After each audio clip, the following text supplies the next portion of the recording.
Anybody? Sabrina? Oh, I saw Travis's thumb. Okay. Yes, we can see you, and you look beautiful as ever. Thank you. I needed that today. Oh. Good evening, everybody. Welcome to Housing, Health, and Human Services Committee for Community Board 4. I am Maria Ortiz. I'm co-chair. My co-chair, Joe Restuccia, will be joining us shortly. This is our monthly meeting. It's held the third Thursday of every month.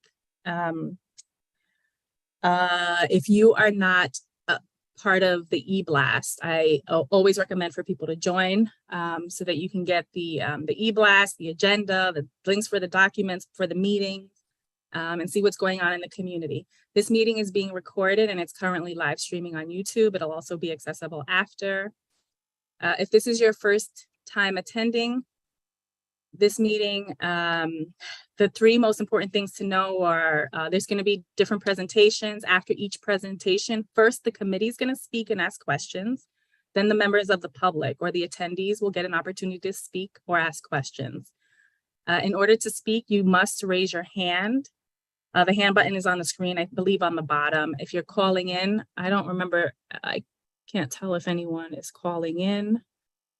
Let's see, no, so far, no. Okay. And raise your hand if you want to speak. After the attendees speak or ask questions, the discussion goes back to focus, Maria, focus. The discussion goes back to committee. Yes. And then that's the business section of the meeting. Sometimes there'll be action items where committee members make suggestions. We vote and write a letter, a resolution, which then goes before the next full board meeting for a vote. Let's do the self-introductions of the committee members, starting with, I'll mention your name and then you can introduce yourself. If you could also say what other committee you're on, that would be great. Leslie? Leslie Williams, Clinton House Kitchen Land Use Committee, as well as this one. Thank you. Sabrina? Hello, Sabrina Revron. I'm part of this committee and also ACES. Roberta? Hi, Roberta Barnett, member of this committee and also the Waterfront Parks and Environment Committee. Thank you. Travis? Travis Rogers, public member of Health and Human Services, Housing Services. It's long day, I'm tired. Listen, I hear you, I understand. Betty? Good to see you, Betty. Wait, Betty, unmute yourself first. Okay. Hi, everybody. I'm Betty McIntosh, and I'm also, besides this committee, on the Chelsea Land Use Committee. Okay, and JD? Good evening, all. I'm Sean Danielle, also along with Leslie, Health Kitchen Land Use and Zoning. And next on my screen is Josephine. Hello, Josephine Ishman, this committee as well as the Arts, Education, and Street Life Committee. Thank you, Josephine. And next on my screen is Yadira. Good evening, everyone. Yadira Jimenez. I'm also on the Clinton House Kitchen Land Use Committee. And next on my screen, oh, you guys just moved. Wait a second. All right, got. I see. Aurora. Aurora. Aurora, you got to unmute. Sorry, new technology. Sorry about that. Hi, everyone. My name's Aurora Cruz, and I'm also on ACES. And then on my screen, Jessica Chait. And after Jessica, I have Katie. Good evening, everyone. I have the flu, so I'm going to stay off camera because you don't need to see my sick face. But I'm on this committee, and I'm also a member, a co-chair of Chelsea Land Use and first vice chair of the board.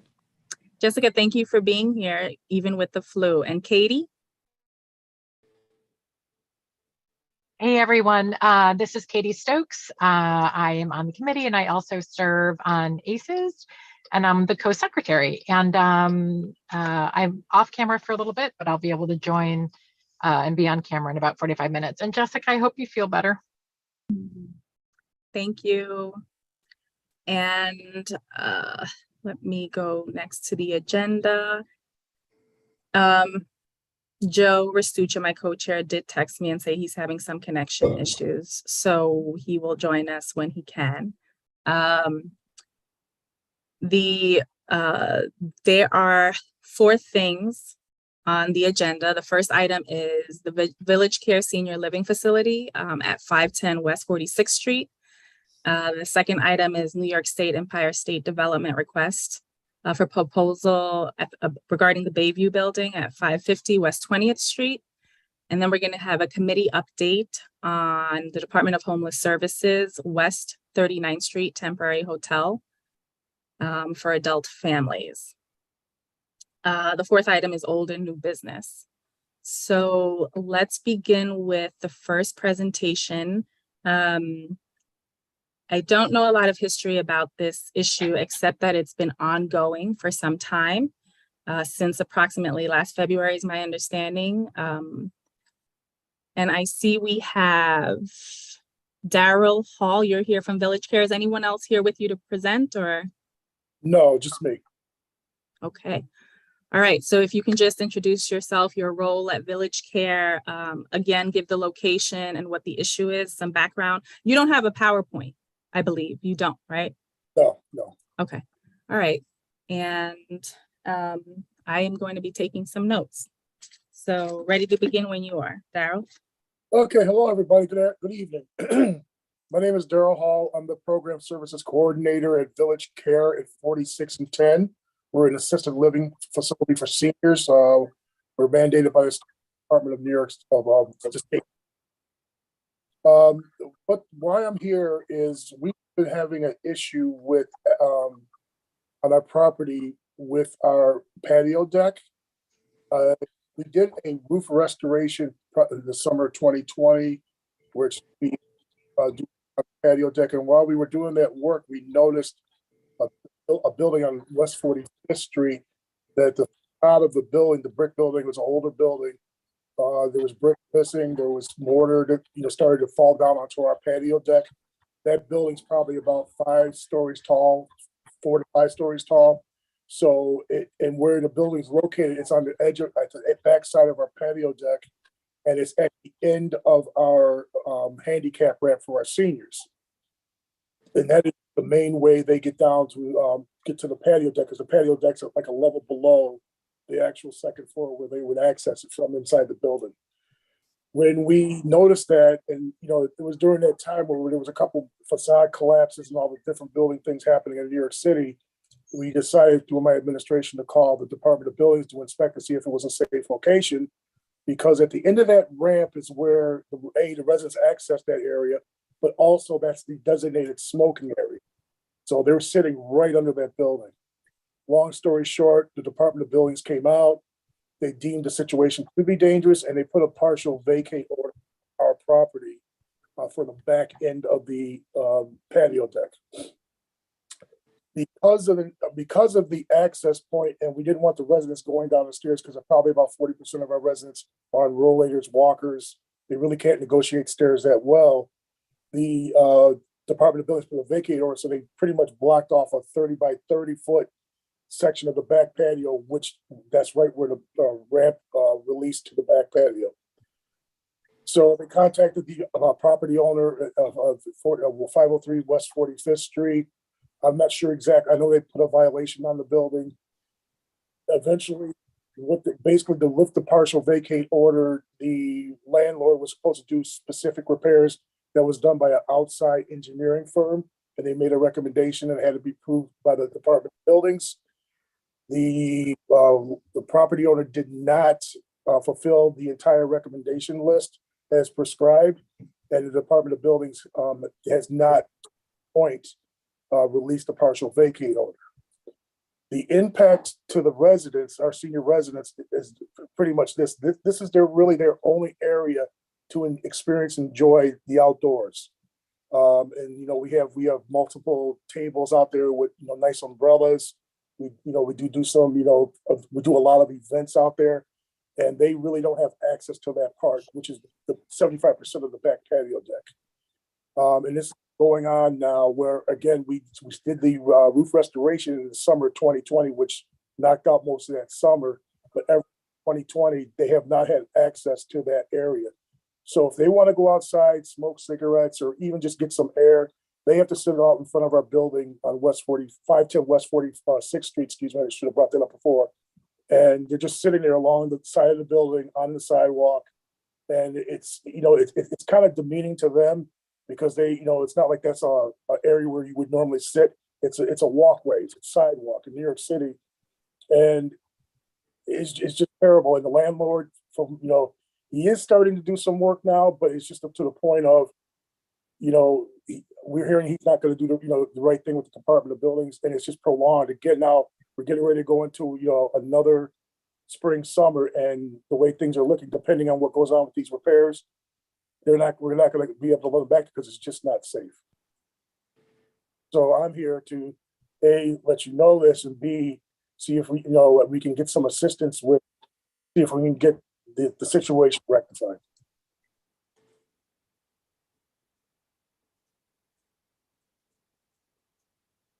Thank you, Daryl. Before committee members ask questions, I put some question marks for myself to ask you just really quick. The partial vacate order has been in place since when? You may have said that and I missed it. I want to say it was, I believe it was 2021, because again, when we were doing that, we were doing a major roof repair. I mean, we replaced the roof basically. It was a pretty big job. That took most of the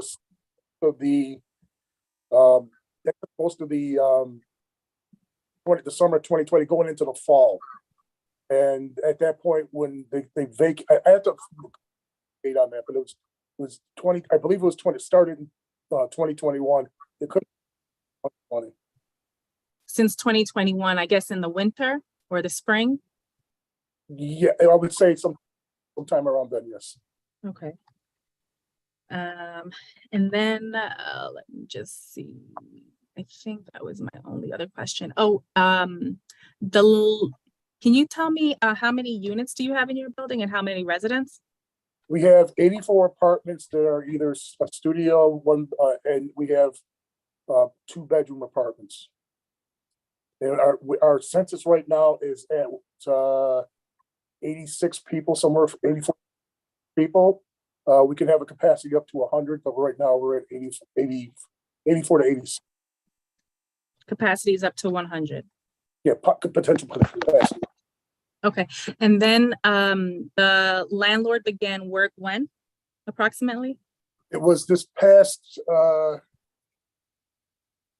It was in 2021. 2021, yes, 2021, 22, because it was going a lot of back and forth going on at the time. So it was sometime in between 2021, 2022. All right, thank you. You've answered my questions. And Leslie, before you speak, I actually do have a report that Village Care sent us. I think it might be helpful to show you some pictures so we get to understand this. Like one picture is 1,000 words, and it took a while because my personal email is not working, so I had to send to my professional email is not working, so send to my personal. It's a whole mess to get this to happen. I'm going to do. And this is my wonderful co-chair, Joe Restuccia. I'm so sorry. I'm going to share the screen so you can see this. Thank you, Joe. If you look, this is a picture of the western side of 503 West 45th Street, right? And I'll make it a little bit bigger even so you can see this picture. The issue that is over the deck, see here's the Village Care deck. If you look at the top here, follow my cursor, there is deteriorated brickwork at the roof level. So that's the parapet down to below, the wall above the roof down to below. That's what it looked like prior to them doing work. There's another photo of after they've done the work, and you can see every single thing there is merely sort of smeared and painted over. So they did some work, but they really camouflaged the condition that existed, which caused the vacate to happen. And that's why we, as a board, in order to support Village Care, need to write to the Department of Buildings and the owner, really to compel the owner to do the work that was required, as opposed to just sort of smearing it over and painting it.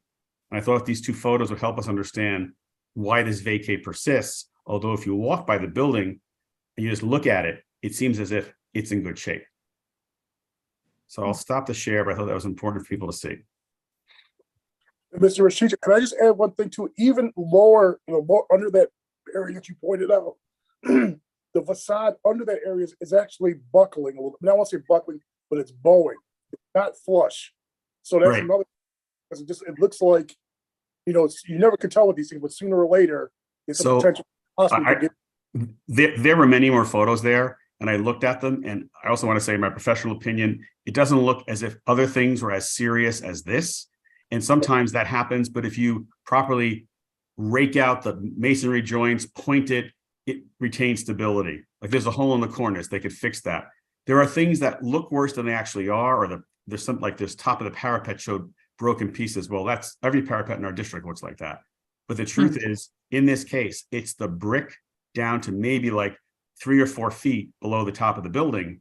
That is a normal job you do. You take it down, you rebuild it, and you point it. It's a very common thing. This owner clearly tried to bluntly not do the work and cover it. Is that a pretty good estimation, Daryl, that what happened here? That's very accurate, yes. Like it's sort of simple terms, All right. I see that we have 2 people on committee who have their hands up, Leslie Williams and Betty McIntosh. Leslie?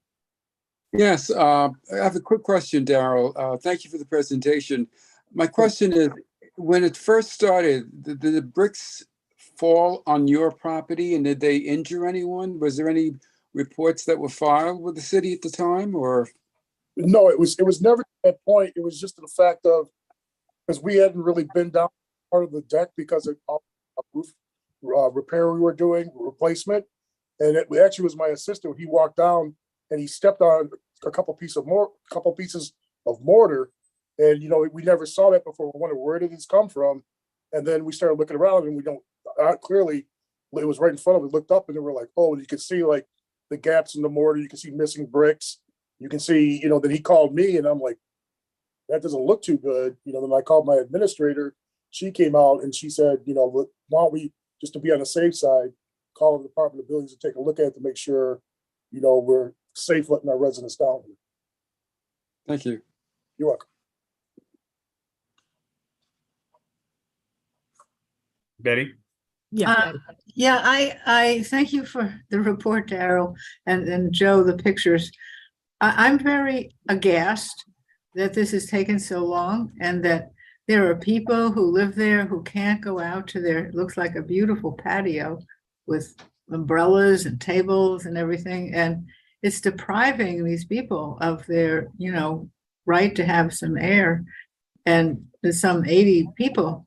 So I think we have to do something very strong to remedy what's wrong with this building, and make it safe and make it accessible for the outdoor space. So I don't know exactly technically what has to be done. I guess Joe knows, but I think we have to put a rush somehow on getting this fixed. It almost feels like it's not an emergency exactly, but it's on the edge. At least for the people who live there, they must be very, very unhappy with what their home is like. So I think we should try to do whatever pressure we can to get it fixed. Thank you. Thanks, Betty. Sabrina, and then JD. Hi, thank you for the presentation. I have 3 questions, and I'm sorry if I missed it. How many people live here? The second question is this a Medicare only facility, or this takes private insurance as well? And the third question is, are these people in any jeopardy that they have to move somewhere else, or is just at this moment only a patio issue, which is still key? Before Daryl answers, just for clarity, the issue is not on the building owned by Village Care. This is the adjacent building at 503 West 45, by the way, not 46, West 45, right? And that is the responsibility of that owner. Factually, the vacate is a precautionary safety issue by the Department of Buildings, saying until the adjacent owner does that mandated repair work, that space cannot be used for safety purposes. And Daryl can take the rest of those questions. Yeah, yes, but I'll start again. We're a I don't know if anybody heard me. We're a Medicaid assisted living facility. Right now there's approximately 84 to 86 residents in that building. I'm not clear on today's census. And number three, they're not going to have to move. It has nothing to do with the inside living quarters. But again, it becomes a safety issue in the back patio. But it's a safety issue again because the only place the residents go just to sit outside, catch some air, smoke a cigarette, catch some sun or what have you, right out front. And yes, it's nice and clean and everything out front of our building, but it's basically a sidewalk. It's a heavily traveled 46th Street. You have to get right down the spot, and you just have a lot of transients walking back and forth, and it's not a good look. Now you got old people and rural areas, whatever, lined up along the side of a building by a front door, smoking, chatting, and it's like they have nowhere else to go. So it's really where they could be on the back, the outdoors and. It's an important amenity for the senior facility to have outdoor space that is safe and sound that they can have privacy with. JD? Thank you. Thanks. I want to make a motion. I want to make two motions. The second motion is, Joe, you cannot make a motion, but I think you framed it quite well, that we do send a letter. The first motion is that tomorrow morning, Maria or Joe, you contact Jesse Bodine and say, and have him reach out immediately to DOB and say, this is a primary concern of this board. I'm not so concerned about not the cosmetics, but if this is a vacate, there is a danger. And I think we can A, reach out immediately tomorrow, and B, send a letter that'll take time to go through the full board. Those are my two motions. Is there a second on JD's motions? Any discussion? All those in favor of the motion? All those opposed? Oh, wait. Sorry. Oh, well, never mind. Jessica put her hand down. Okay. All those opposed? Present not eligible? Abstentions. Okay, the motion carries unanimously, clearly. Daryl, thank you so much for coming today. And as you know, we will take a position, we'll advocate for you, but this is not going to get solved in a day if it's not been solved in the past year and a half. But at least we're on it, and we'll get our elected officials also motivated to make calls on your behalf. I appreciate it. Thank you very much.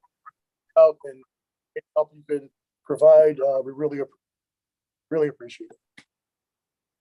Thanks so much. Thank you. All right, Joe.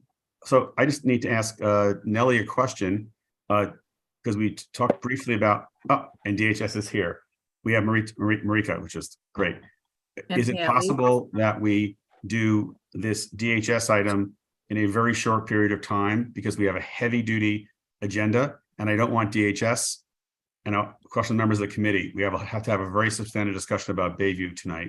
It was held at Chelsea Land Use last 2 nights ago. So Maria, would you feel it's okay to move this up on the agenda? Yes. Absolutely. Yeah. Okay. So I think it's good. So the DHS folks can also get off earlier. But again, caution committee members, get information. We won't have a lot of full presentation. There's no actual service provider here yet. And we need to be able to make sure we reserve enough time for the lengthy Bayview discussion we have to have tonight. And ESD is also sitting in the audience, want to hear our points of view. So take it away. Who's going to lead? Marika? If everyone from DHS could just introduce themselves and their roles, please. Yes, that's exactly what I was going to do. Thank you so much. I'm happy to be with you guys again. My name is Marika Scott, and I am the Deputy Commissioner of Intergovernmental and Legislative Affairs here at Department of Social Services, who will be leading our discussion today. My Assistant Deputy Commissioner, Haley Nolasco, please introduce yourself. Hello, everyone. Thank you so much for having us this evening. My name is Haley Nolasco, Assistant Deputy Commissioner of Intergovernmental and Legislative Affairs. We also have Sonia Russell. Hi, good evening, everyone. My name is Sonia Russell. I'm the Associate Commissioner for Adult Families, Veterans, and Special Services at DHS. And last but certainly not least, a new arrival to our team, we have Marsha Horn. Please introduce yourself. Hi, good evening, everyone. Once again, my name is Marsha Horn. I am the Manhattan Borough Liaison for the Intergov Affairs Department. And let me just frame this before you guys start. So again, is it 2 weeks ago or 3 weeks ago, we had a shelter open with no notice on a Friday afternoon at 307 West 39th. This time for families or individuals with an adult family member in a hotel. And it is basically for asylum seekers. But we note, as we always say when we meet with you, you have to have some system to say something about something in advance, even when you don't have a lot of notification. Phones still work in this city, and we made representations to us on multiple occasions that you understand the difficulty of the concentration of shelters in our district and the number of beds. And you're great because you're here and you're talking to us, but it's as if nothing matters when it's time to open another shelter. So I always start the conversation like that in a nice sort of direct but nice way. And then here we are. So tell us exactly what's going on, because we know it's not exactly, a lot of times these things are imposed upon you, DSS or DHS, but it doesn't absolve the administration from being able to communicate and be specific and say what's going on. Take it away. And thank you so much, Joe, for the opening. And again, I do know that we have had many conversations in the past around this, and I do know that the concerns have been around the notification process, but and also letting everybody know that we are still facing a humanitarian crisis right now. And oftentimes, well, more often than not, and I would say with just about every sighting that we have had, this is something that we may not know of until the day of that. We have to be, due to our capacity, we have to notify the community that we've cited a shelter in their neighborhood. So as of today, the city has continued to face this unprecedented crisis, and we continue to have to meet our legal and moral obligation to house our New Yorkers that are coming in. I know everyone has been, attentively watching the news and seeing that the mayor has, recently gone to Texas and has been in a lot of meetings with other mayors on a national level to really ask the federal government for more help and support, and also asking the state government as well. So the city in and of itself has really been working to provide, shelter and supportive services to our New Yorkers. But, every day we're looking at our capacity, and oftentimes we don't know too much in advance before we cite a shelter. So of course, I do want to apologize. I know all of our notifications on the bottom is like, sorry for the short notice. And I know that it's easier said than done, because it's like, hey, I know that to Joe's point, I know you're saying that there's a lot that happens prior to that notification, but often than not, we are really checking our capacity on a daily basis. And this notification in particular, I didn't want to wait until Monday to do the notification. So as soon as we were notified, we notified you also. We had notified on December 17th, which was a Saturday. So I know not the most ideal, but I want to make sure that even if it is a weekend, I want to make sure that we are notifying when we do find out. So again, we do apologize for the short notice, but this is a crisis. And to date, we've cited 77 shelters throughout New York City since May.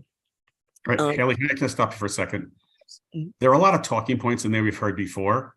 You know that we as a board and a community accept the humanitarian crisis. We as a board and a community are volunteering. We are providing places. We are making sure that there are services. We have people doing drives to help people. It's all the time. So can you please never again say to us we have a humanitarian crisis? We start with that, but we don't have any crisis that does not allow communication and being honest and direct about what is going on. So can we ask Marika too, all of you, can you just please help us that we're the human beings in the room with you? And please don't preach the story and the talking points. The administration's not handling this properly in terms of notification and engagement. It just isn't. Say that, and say that you're caught in the middle too and you're having issues. If we are honest, then we can figure out how to do this going forward. I'm just going to interject, Joe, if I may. Yeah. If you give me a moment to. Of course. Listen, I know that this continues to be an issue in terms of notification. You are partially correct. We end up on the short end of the stick in terms of being able to make those notifications. And as we've always said, we do make notifications ASAP. As soon as we know, you know. And that is what's happening. Because of the many, many layers of how this happens sort of above, around, and consistently around us, we are in this position. I can't say that there's a right and a wrong way to do this, because at the end of the day, at a moment's notice, we don't have the option of saying, well, let's not house these families. I mean, just last week, we got 800 folks in a day. You know, we don't have that option. And if that means that we open up a facility that literally moments got approvals all the way around, that's literally what's happening. Now, I understand everyone on the call being skeptical. I understand. But if I didn't see it, if I didn't live it, if I didn't know that that's what's happening, I would be just as skeptical as you are. And that's why we continue to have conversations. We continue to be ready to stand before you and let you know what we're going through, because not because, this is a performance, it's because it's what we live every day. There's no other way to describe this. So I definitely appreciate your skepticism in this point, but it is literally that quick. And so let me note for the record here, this is not skepticism. This is fact. And what I like to say is, it's not just notice. Our district, and we have written you a letter that we are busily rewriting and being clear about, is that instead of waiting, and our district has at this point an extremely high number of shelter beds for various uses, right? I ask that the administration, not you directly, because I know you as an agency don't control this part of it, go out and shop and find those locations in advance, so when the surge happens, you have something in place and you've notified communities across the city that we are putting a hold on this facility or this hotel, right or left, and then you will not hear this. And you will also hopefully manage the distribution of these needed shelter rooms, right? That's what they are. They're needed. We're not disputing the need, but you're going out there and saying, if we have to find 500 rooms, we're going to go to 5 boroughs and try to find those rooms in every borough, and not just come back to Manhattan Community District 4. I mean, it almost feels like there's someone in the mayor's office at the various levels, OEM, who is taking whatever low-hanging fruit, whatever's available, and grabbing it, and you're not looking at the overall, like, for example, we talked to you about the families coming in before, and issues with school seats and having to manage that, right? You're going to tell us today that this particular facility is for families and adults and older children, whatever, but it's the kind of thing, it's the next time.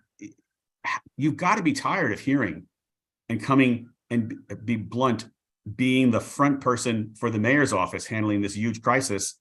And every time, do you think we enjoyed talking to you like this? We don't. It's not how we work. So can I ask that, just to hear this, that go out and shop, go find things in the 5 boroughs that exist? I mean, I have to tell you again, apologies for interrupting you. Yeah, sure, no, go more ahead. you wanted to say. It just isn't, it just doesn't work like that in terms of we're holding rooms or hotels. In the big picture, and in this emergency we're in, it really is, where are the hotels? And those hotels are going to be some places, we literally know that some places have hotels and some places don't. This is not rocket science. This is not news to anyone here, but it does speak to, where are their hotels? Okay, then, who wants to participate in and, offer up their rooms at the number that we need, and that these are part of capacity building, and there are hotel owners who say no, and all over the place. And, they're not compelled by the emergency as well. So they say no. And then there are the ones that say yes. And there are the ones, and so believe it or not, they are, the folks that do this every day, they literally do this every day. And they do look for who they can work with, who can go through the necessary, for lack of a better term, hoops that they will jump through in terms of the ability to give the services and things like that. And there are parameters that they work through, and you're absolutely not targeting any particular area, but it has to do with capacity, who says yes, and then again, can they do what they say they can do? That has a lot to do with it.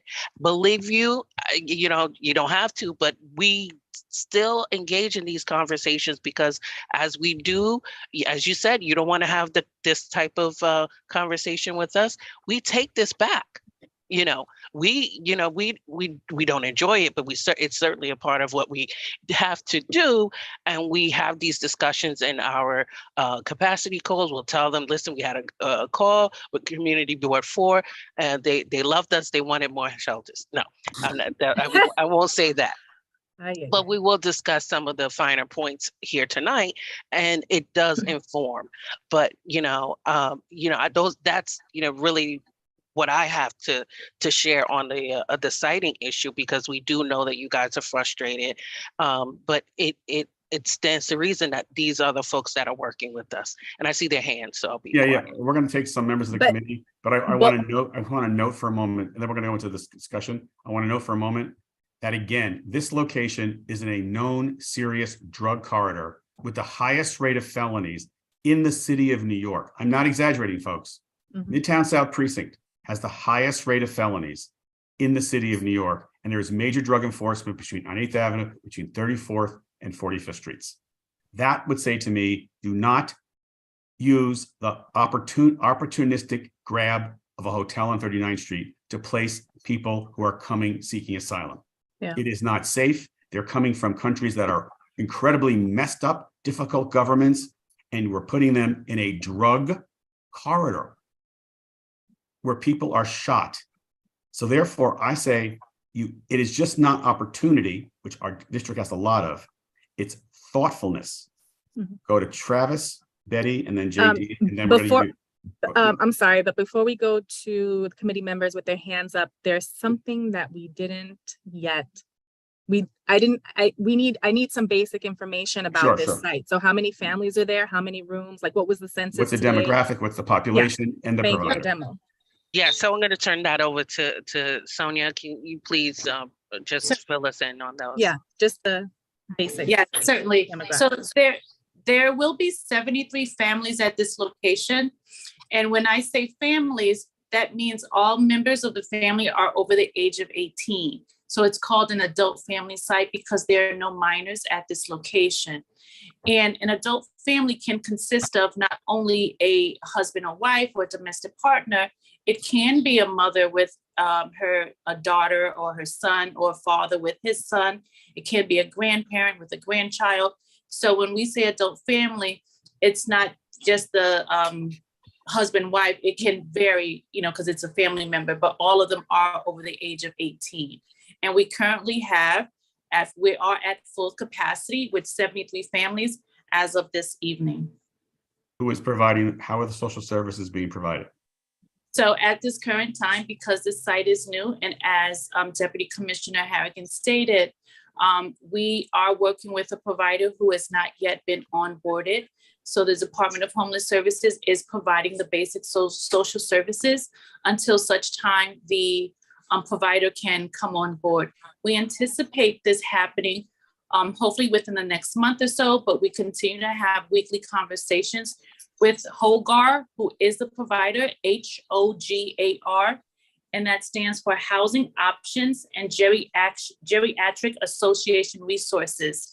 So they are the provider, and we continue to have weekly updates with them to ensure that they are on the right track towards coming on board to open up this site very soon. Maria, is that a good summary? There was,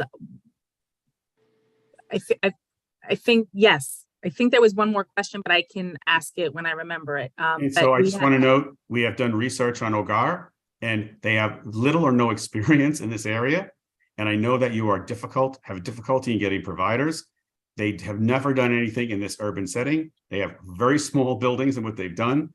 And there, again, we bring to you, we know your backs are against the wall, but the recipe for failure is a bad, dangerous location and a provider not experienced at this level of space. They have not done large buildings. We've looked at it already.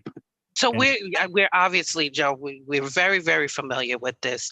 But we, DHS does this. This is what we do, and we've been offering them, not only support throughout building out this and their initial taking on this site, but we will be and have been in support of them. And to your point that you made, I concur. Our backs are against the walls. Our providers are stretched. We have an opportunity to work with the new provider, who we put them through the same rigors as we do any new provider coming on board. It's the same process.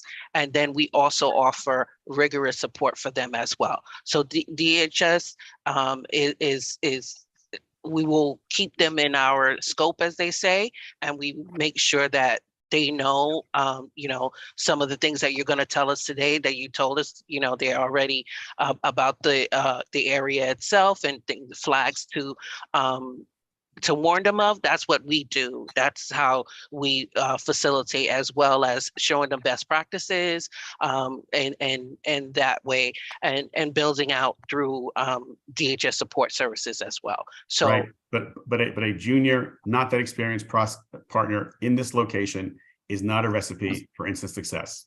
Yeah. I mean, we have to be honest with you. We know you're against the wall. Let's go to Travis and continue through on this, and then followed by Betty. So I understand, thank you for being here. I understand that there's a process you have in place and you're not targeting specific areas, but you have to understand it appears to the residents of this neighborhood that you're definitely targeting this neighborhood.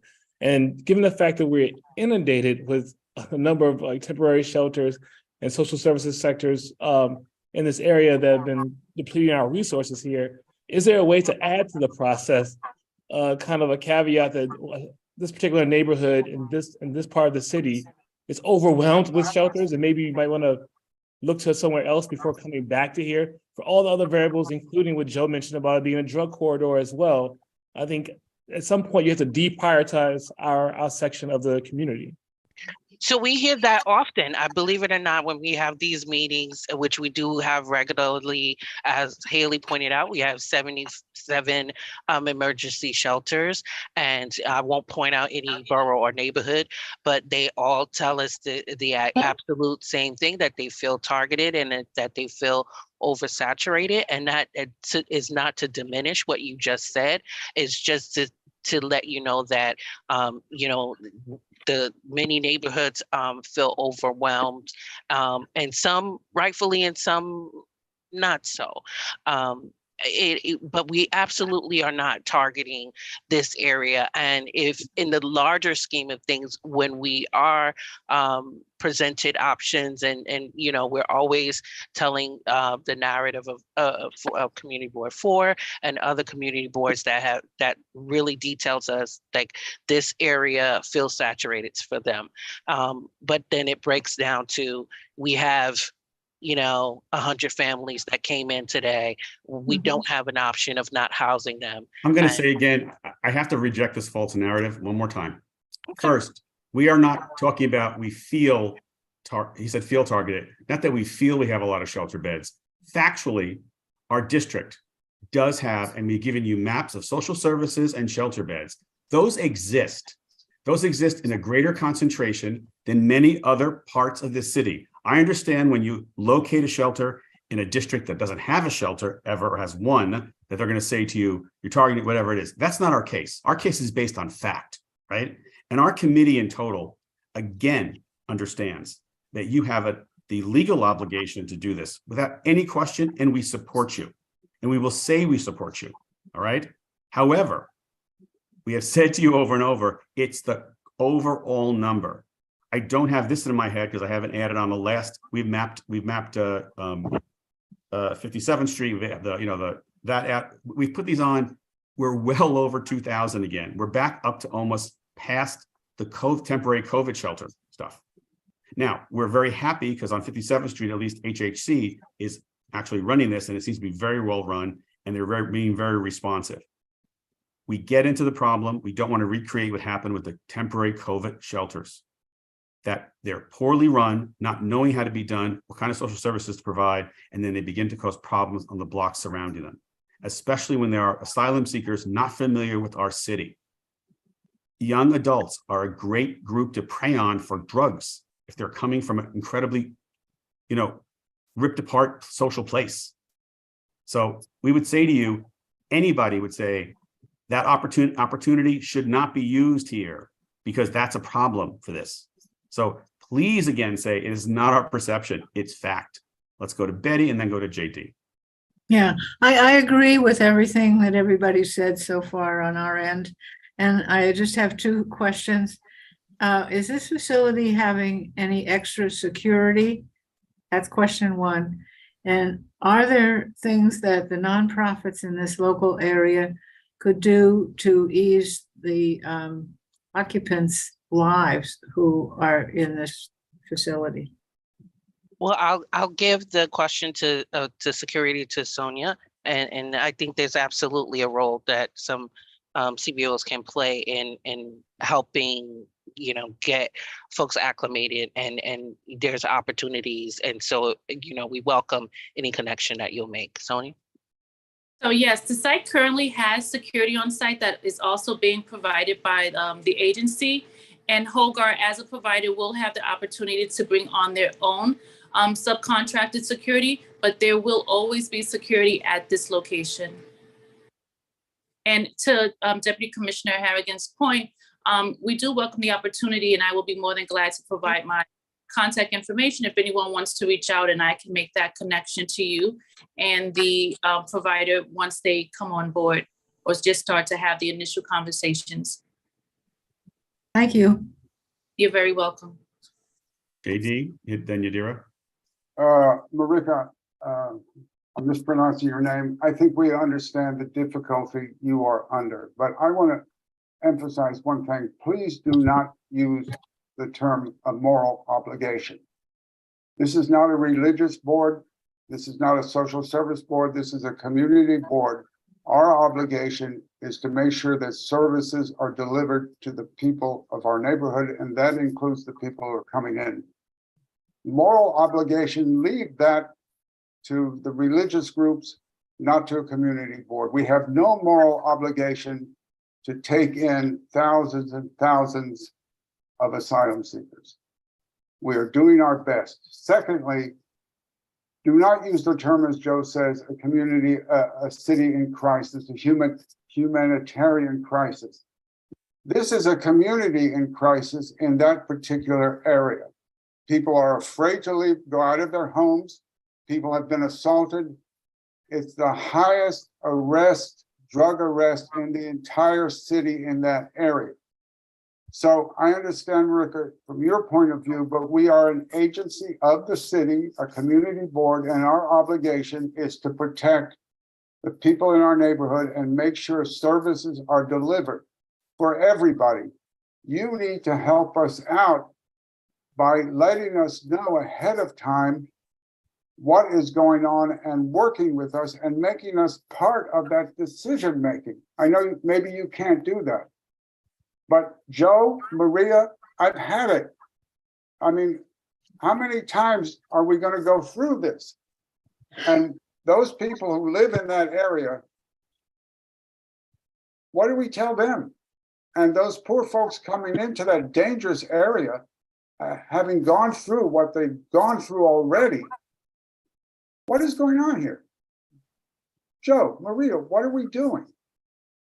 I'm going to go to Yadira next, but I do want to note, Marika, and this is no joke, I have lived here this year for 43 years.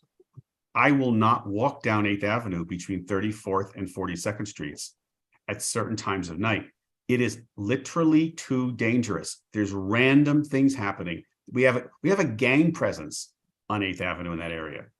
So, and we're working hand in glove with the precincts and the police. Like, we're working together with this and the elected officials. I mean, do you understand we have police substations on 8th Avenue and 36th Street with floodlights, one on 36, 37th, and the other one on 43rd, because there have been so many arrests for heroin and crack in that corridor? I'm just saying, again, I'm very concerned that we don't have a meeting in 2 months and you open at least another hotel in that same location, because if the long-term residents like myself who know the terrain are afraid to walk, and I would say, would you say I'm no blushing flower? Okay, like, I'm not really frightened about stuff. This is a whole different story happening here now. So let's go to Yadira, followed by Aurora, and then we're going to try to close this because we need to move on to our next item.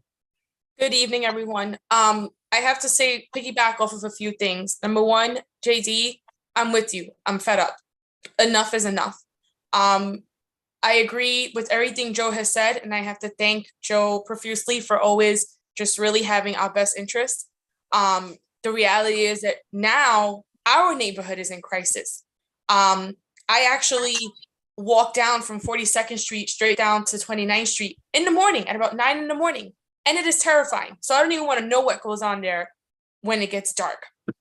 So to that measure, I'd like to ask, in regards to security, there will be security presence, but will the security presence simply be inside of the facility, or will it be inside and outside of the facility, perhaps walking around the block, you know, just simply keeping things safe? Thank you. So I'll speak first off, and then Sonia, you can jump in. As we stated earlier, there is 24-hour security right now. Is being handled by DHS, and we'll be handing it off to the provider once they are, and they'll have their own subcontracted staff. I think one of the things that we is good about this conversation that we're having is that we can then also flag for them that the drug presence and the gang presence for the oncoming security that will be contracted, as well as for our DHS staff. And then at that time we can make suggestions in terms of what that might look like. Now, what we really seem to be talking about may be a policing issue, but we want to make sure that the activity that you have described to us, that our clients are protected against it, and that they know potentially what to look out for, what to stay away from, and so forth. And those are things that we can definitely do as a result of this conversation. Is there anything you wanted to add, Sonia? Yes. So we typically ask the security vendors to do what's called a perimeter check, which allows them to go outside of the facility. I guess like north, east, southwest, we sort of decide exactly what that looks like to allow them to look and make sure that, there's no loitering, or that everything sort of seems safe and secure. So while they might not go 5-6 blocks in, we do ask them to kind of keep it around the surrounding areas and sort of be a part of the community. We ask that they wear paraphernalia so that they're easily identified as being a part of the facility. So again, if you're on the street that day and you just happen to see something, you may want to flag it or bring it to their attention. But they will have cell phones so that they can contact 911 or 311 if they should see someone who's street homeless. So we will be having those discussions with them. And that matter of fact, I thank you for bringing that up, because I will add that to my agenda item for next week's meeting as well, as they start to find security vendors. Like, let's start having those discussions. Yeah, Sonia, you might want to emphasize a very experienced vendor, because this is not an everyday block because of the Port Authority. And I will note, Marika, that it's not a policing problem. The police are deeply involved in this. We're talking One Police Plaza has been deeply involved in this because of the influx of the gang activity in the drug stuff, which is so unexpected at this location. And it's really, we have two things happening. Again, we have shootings and we have knifings. And they're unfortunately it has, right, I know it has accelerated. So it's very rare that you have these lights on stanchions and there is a police van parked out front.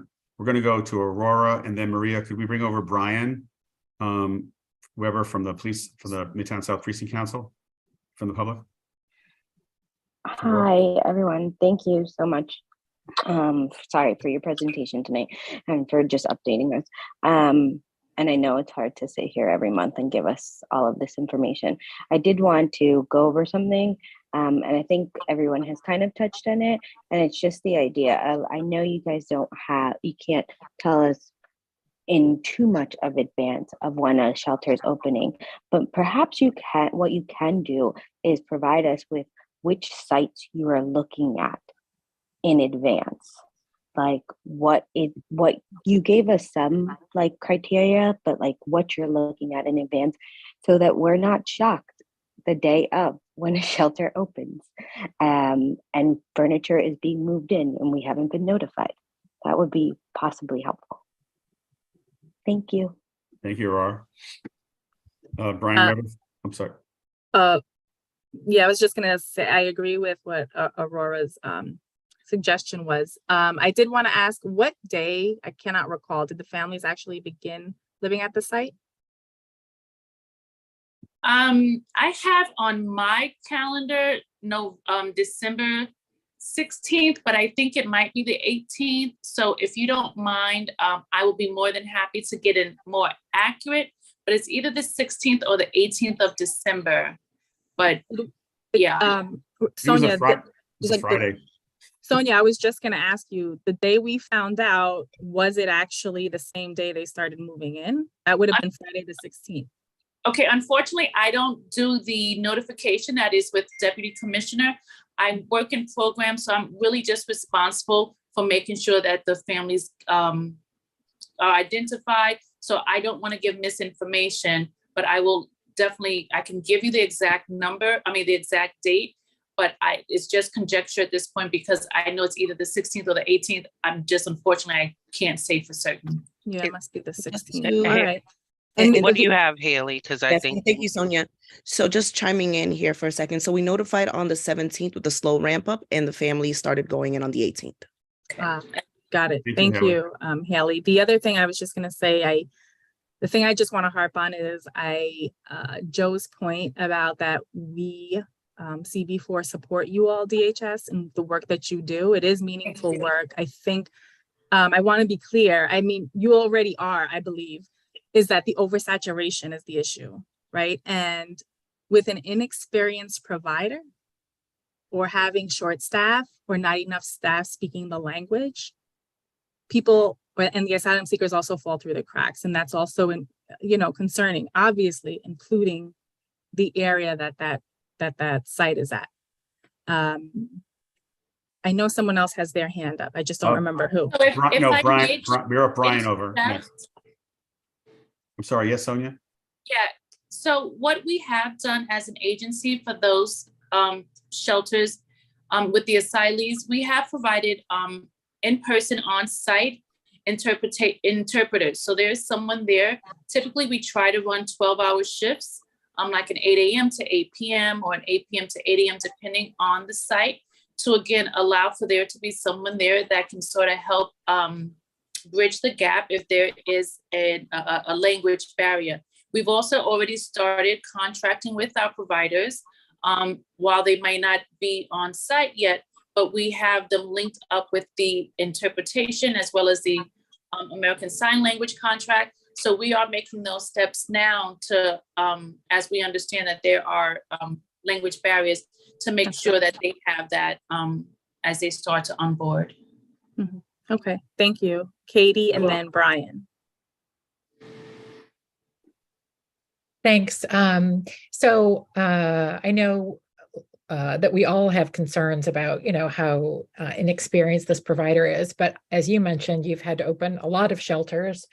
And it sounds like from what we've heard about in the press and stuff, that there because there just aren't enough providers who've been willing and able to take on new shelters in the city that you've been going. I think some of these are coming from out of state or something. Is that right? So I guess, can you just speak for a moment about how many new or relatively new organizations, shelter providers you've started working with in the last 6 months in order to help with these providers, and what your experience is in dealing with the relatively inexperienced or new ones? So,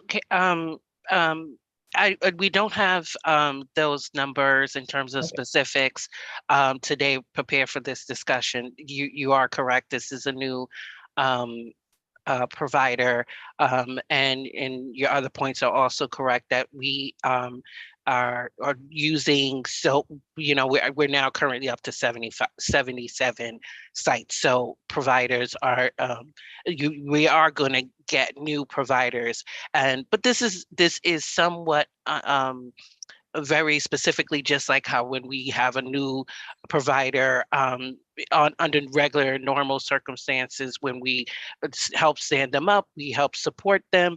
This working at this pace, at this size, is a chore for most new providers, and so this is something that DHS is familiar with in terms of just helping them get started, and many of them just hit the ground running, and many of them also are happy to get the continued services and supports. Great, thanks. And actually, just to clarify, Marika, you mentioned the number 77.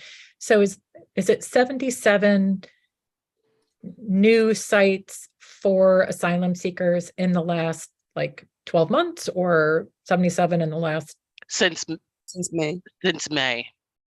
Got it. Okay. Brian. Thank you, Joe. Thank you, HHHS. Sorry to be back here. As Joe mentioned, don't be sorry, Brian. It's our life. As Joe mentioned, I am the president of the Midtown South Precinct Community Council. I won't belabor the numbers. I think Joe has illustrated the point that this is a very active drug corridor. In fact, it is the most active in the city of New York. Surprise. And that's factual, by the way, folks. That's not like a claim. That's from from ComStat. These are not numbers that are being made up. Midtown South leads every precinct in all 77 in narcotic arrest, and the bulk majority of those are along this specific corridor. 39th Street, I would not say is the worst street. That would be 36th Street, but 39th Street is up there. And just to provide some additional context, the State Parole Board is on 40th Street, right around the corner. The mobile command post that Joe spoke of is on 38th, is on 8th Avenue between 38th and 39th Street. And that's there for a very deliberate reason. Despite the police presence there, where legislation is at, there is a significant amount of narcotic activity. And I would just say to DHS, this shouldn't come as a surprise to you. I speak to Leilani and Shane more than they could want. They've attended our police precinct meetings and they know about this. In fact, Marcia, you and I met in person last week over on 36th Street to discuss conditions in the area. So this should not come as a shock. The security that you provide there needs to be out on the street and present in the area, because I think they'll be shocked by what they see. The question I have for you is, is this a temporary facility? I know that DHS isn't big on giving end dates. And the second question, I'm just asking if you could clarify, I believe you said there were 78 rooms. Is that a total of individuals that will be housed there? Is that 78 beds, or what is the total? It's 73 units, which are individual rooms. So there will be 73 families. Okay. So the number of, it depends on how large the family is. Okay, the hotel is the Artel Hotel, which is one of the sort of original Sam Chang works in the neighborhood. Those aren't big rooms. How many people maximum to a room? Unfortunately, I don't know what that looks like. Can you give us a sense of maybe Are there not singles tonight? there? Are there singles there, Sonia, or only a person with a family member? It's family. So for example, if you and I were married, we would be in a room. If you and I were married and Marika was our daughter, then the three of us would be in that room, depending on how large the size of the room is. So from my understanding, some rooms may be larger than others. Right. But we only put only if it's a 2-man or 2-person room, then only 2 people should be in that room. So it just depends on the size of the room. But we're not cramming 6, 7 family members in one room if it can only accommodate 2. So Sonia, do you know large family, we would use multiple rooms for that family. Yep. So Brian, 1 second. So therefore, just to clarify, although the number of rooms is 77, the population probably maybe, I'm sort of guesstimating here, maybe 120 or 150 tops at this location, right? It could be. Because it's 73 times 2 is 146. And if there's a family of 3 or 4, add another person, it could be about 150 depending, yes. Yeah, okay. Wait, can I just ask, I forgot to ask, what was the census today? It's at capacity, which is 73 units, all are occupied. She has census, meaning the total number of people in the building. I did write that down, but unfortunately, and not remember what that was. If you could just respond to Jesse. So was it over 200 or under 200? No, under 2. Yes. No. Way under 2. Way under 200. Okay. We're not trying to get you here. We're just trying to understand. That's all. Oh yeah, no. It's definitely, it will not ever be 200 because I don't think, those rooms are that big where we would. So it would always be somewhere between, let's say, 146 and maybe 156, 160, again, depending on how large the family is. Yeah. But we do have some shelters that have larger rooms, and if necessary, we need to, move this family, we would. But I will be going out there again, but that just depends on the family size. Brian, one more question for you. Yeah. I just wanted to say, I would just ask. Then we're going to go to Judy Westler. Go ahead. Yeah. 2 requests. One is that a DHS representative makes it a point of attending the Midtown South Precinct Community Council meetings, just so that they're in the loop on this and I don't have to make additional calls after the meeting to DHS. And the other is, please give us a sense of timeline. Not tonight, but we need that. And third is, please stop sticking shelters in the West 30s. We are dealing with these crime numbers. These are residual embers from the saturation of shelters on West 36th and 37th, which was also declared an emergency and is the reason they were put there. We just cannot absorb the social services any longer at this location. So that's just my request to DHS. Thank you. It's the West 30s. I just asked you asked about attending what was it? The Midtown South Precinct Council. I think Leilani and and Marsha and Shane already attended. Well, now Marsha. They have. So yes, and that is something that we would like to continue to do. Because we do feel that is very important. And I just wanted to say in terms of timeline and the some of the other things that you brought up, I'm trying not to say crisis and I'm trying not to say obligation, but like this is not stopping. Unfortunately, we're seeing daily, demonstrations where the administration is going to the state, they're going to DC. We're talking about funding and many different things. And even as we I think it's very it's part worth mentioning that part of going out to Texas to see what's going on there is to potentially see you know, maybe they can stop sending folks to us. And, you know, but at this rate, they have not stopped sending folks. And so as long as we're getting people in, we will house them. We again, trying not to go to those buzzwords, but so it's hard to give a timeline in terms of, you know, when we won't need this facility or when we won't need another similar facility. You know, I could tell you, yeah, sure, we're, you know, this, that, or the other, but I think it's more responsible for us as an agency to highlight why we're here and to highlight why that is a difficult commitment to make. I think we want to come back to that in a moment. Let's go to Judy Wessler from the public and then Yadira. Thank you, Joe. First of all, I want to say that I'm proud of New York City for our kind of open arms in general, and proud to be a New Yorker because of that. I am a retired social services and health community organizer person, so my questions come from that perspective. And there are two, so let me ask both of them. One is the organizations that you're choosing or that are being found to staff these facilities.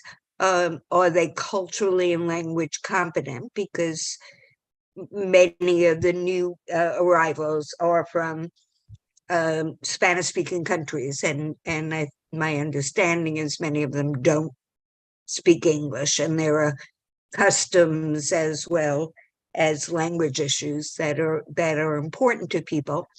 And the second question is how, because, and I've heard this from a lot of people, there is a kind of a reaction and anger that there are New York families that are either on the streets or in some pretty horrendous shelters that are not being offered hotels. So there's some resentment that has been brewing. And I think the longer that continues, the more of a potential problem that is. So I wanted to know if that's being addressed, and thank you. Thank you. I'll speak to the cultural competency. I saw when you brought that up, some folks react. You know, this is a population that's coming in as asylum seekers, but under that umbrella, that flag, but they're not a monolith. There are many issues that they come in with. They speak Spanish. Some of them don't speak Spanish. Some of them speak an indigenous language. Some of them are some folks that are coming in through the southern border are not South American or even they're West Central American. They're West African. Right. They're and great Haitians, right? Yes, and Haitian as well. And so, as I said, that umbrella of asylum seeker is not a monolith. And so we are in terms of competency, we're looking at that fact that we're not coming in with a flag that's like this is a one size fit all situation. We are at intake and various times throughout the process, we're tapping into them. What is your language of choice? What is and how we can bring that language to you, whether it's through interpretation services, to which we have bodies in the buildings that Sonia described. And then there's always our language line access for some of the languages that we may not have a person that can be in the facility at that time. The language line access is used by not just well, Miss Judy, don't shake your head. This is the service I've that experience with the language line, and it's not very helpful. So it is part of the emergency services that contracting that we've used. This is a service that is used not just by DHS facilities, but many other facilities in city service. So it is part of our toolbox. And in a case where we can have staff on to speak those languages, and we use Language Line to add into the services, and certainly there are many things that we try to do. Your second question in terms of a shelter, hotel versus shelter, that's a difficult, somewhat difficult question, because in the way that we present our services, certainly we have this population, again, under the flag of asylum seeker, but we are they essentially get the services that what I've come to call our vintage New Yorkers, who've been here much longer, and that we don't see the discrepancy the way that it's presented in terms of I have a hotel room and I have a shelter unit. And I think, Sonia, you can talk about some of the ways that they are very similar, and they don't really separate that much in terms of just what the building is. It's just a different building. Am I correct? Can you speak to some of the similarities? No, you're correct. The services will be somewhat similar, and the amenities will be the same. We will provide all of our families with 3 meals a day.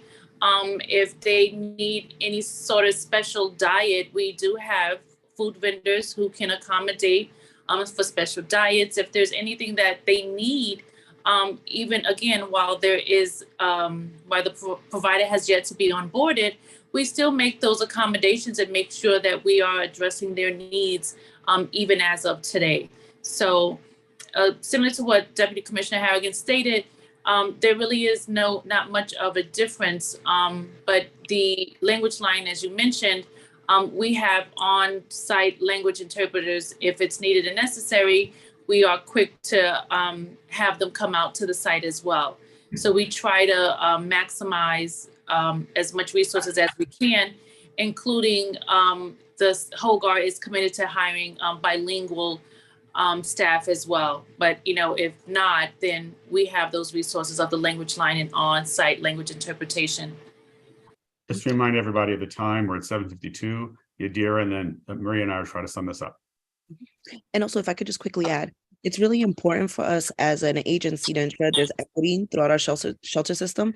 So we definitely want to be able to mitigate and prevent any conflicting feelings around, these, asylum seekers are coming in and they're getting these sort of services. And, we're New Yorkers that have been here for some time now, and we're not getting the same services. So we want to make sure that that isn't the case. So even anything with donations, support, supplies, we have a centralized way of handling that, so ensuring that there's equity across the whole system, and that everyone is getting, whether it's donations, food, any other resources or support that any CBO can offer, or and just interested community members, we want to make sure that's being distributed in a way that's very equitable. So I just wanted to also put that out there, because we have heard this in the past, and we want to ensure that folks know the process that we are. Haley, you should know, though, I can support Judy on this, it's still the discussion on the street about this. It's not going away. It's not, whatever you're doing, it's still there. And that's an underlying issue. And she's right. We need to figure it out so it doesn't get to become an ugly thing. Yes, we are very familiar with this. I think I would attribute a lot of it to the media, in terms of folks hear a lot about asylum seekers, and so because they hear some of the things that have been presented so for example, the HERC system, which is not DHS, they compare it to DHS. That's not our system, but they Hey, do you again hear that you're trying to say something that it's the media? No, it's that people don't care about HERC, DHS, or the 17 other acronyms. All they know is what they talk and see. I have dealt with directly DHS clients saying those folks are getting something better, because they're living in a different location than the DHS client is living in, and it's a much better, it's a nice hotel. So that's just a fact. So please don't try to defend. It's human nature. You're not going to change that. Just try No, to no, figure no, out no. how to mitigate it. That's I all. don't want, I want us to be, on the same page. I'm giving a perspective. It doesn't mean that it's different than anyone else's. There may be a multitude of reasons why someone would get that impression. Doesn't discredit what you're hearing, but I'm giving my perspective of one of the things that I, for example, I know to be the case that, when people hear about, some people, I've seen it in print. They've got the video game systems at the Hercs, and people are upset about that. So we're both speaking from our points of view, from what we know and have experienced. And that has been in my experience, that when they read in the media that these people are getting this in the Herc system, these people have the video game systems, they have certain other amenities, and there is some conflict there. Doesn't diminish what you're saying at all. We want to acknowledge that. I've seen it. I've heard it myself. Thank you. Yadira. Two quick things. Number one, speaking of donations, there was an incident the other day where it was quite apparent this family were asylum seekers, and they damn near tried to snatch the stroller away from my son's father as he was trying to put it in the car. They said they needed it desperately. And when he said, "I'm sorry, I couldn't give it to you," they were like, "You're denying me of something I need." Are you all providing these people with things like strollers that they need? That's number one. And then number two, this is about sites and locations. And forgive me if this has already been suggested. We are aware this is going to be a continuing issue. People are going to keep being dropped off here in the city. Let's just pretend that we know that on Monday we're going to get a busload of people dropped off here. Can we start? I know we can't hold places, but can we start scoping out places outside of this district, just so that when that happens, you have a few options and you don't quickly pick this district? That's it. I don't want to put Haley on the spot, but do you have in front of you the list of sites in this community board that we've cited, the emergency sites? Probably you guys know better. We don't want what I'm saying is we want I just want to make, I just want to because this would be the third. This is our third, because I know that we did recently have that H&H did take over the other shelter. I believe the last time that we had met, we were discussing that. So as of right now, we have the Travel Inn and the Skyline. Travel Inn, Skyline, and then, now the Artel. Okay. Right? No. 57th Street. And again, see right there, I want to help you present. Don't say we have. We are the city. You are DHS. You must speak about the whole picture. HHC, and I forget the name of the hotel, which escaped me, one on West 57th. It's 1,000 individuals, right? 1,000. The Watson, right? So you always get this response from us because you're not just here, you're representing the city, not just your agency. I'm sorry. Please hear that. And if there's the Row Hotel on the other side of 8th Avenue from us, that's another Herc, right? Like, please take the blinders off and realize your neighbors, your fellow New Yorkers, do not look at what agency is doing what. We look at the totality. And I'm getting some head shaking because that's important for us. And we're from all we're different backgrounds, this, that, whatever. It's not as if we as a city do not have open arms, right? But also, don't we all remember, or maybe we don't, that the legal obligation to house the homeless was specifically about New York, because that was a whole thing about the city not acting properly, right? And now it's being widely taken advantage of because other states, we have a right to shelter, are just busing people here. We need to acknowledge at some point, can we actually have at 77 locations, do we have the ability to go to 177? You guys are staff. You are people who are trying to make something work, right? At some point, where does it not work? I don't know, but it's a reality. Like, it's just, and certainly, enough. So I see more hands up, and some people have spoken already, but I would like to bring us back to just sort of like where we are on this, all right? Obviously, you're going to get another letter from us laying out here we are, and the letter's going to say notification and oversaturation. That's sort of general, and we can almost like, roll it out for the next month. But with this provider, can you engage with them now to fill out the social service questionnaire so we get some sense of what the hell's going on there, what kind of space they have, so we can have a meeting with them sometime in a month, hopefully. I'm assuming you folks want to get them officially on during the month of February. Is that accurate to make their representation, Sonia? That is our goal, is to have them come on board by the end of February. But again, that's speculative. It depends on where they are in the process.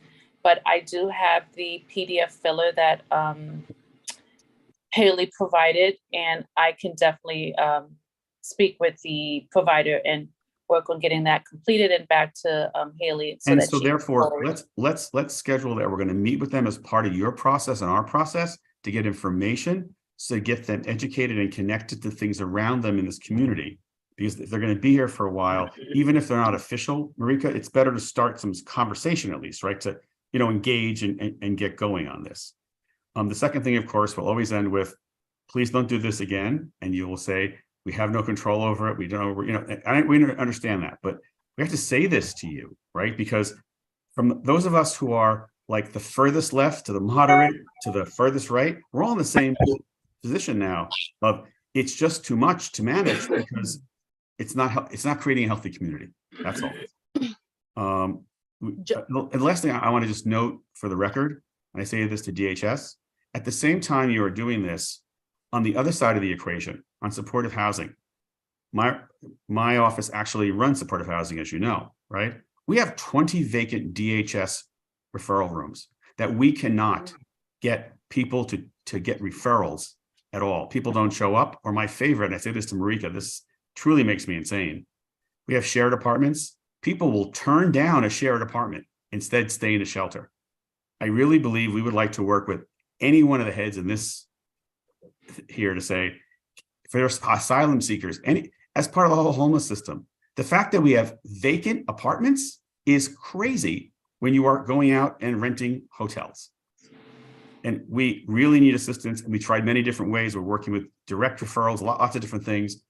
If Haley, I can follow up with you to say, how can we help you alleviate this? This is insane for me.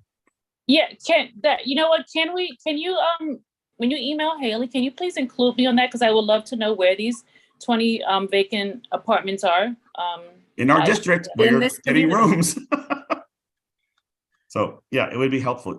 Again, and the idea that someone can say, I don't want to share an apartment, but I'm going to. Joe, I don't want to interrupt you, but I need to. It is 8:02. Also, thank you. Aurora mentioned something that I think needs to be in the letter. Aurora Cruz also had to jump off. Perfect. For something urgent. She might come back in. She mentioned a list of potential sites in our district. I think that needs to be included in the letter. I know I can't make a motion, but somebody can.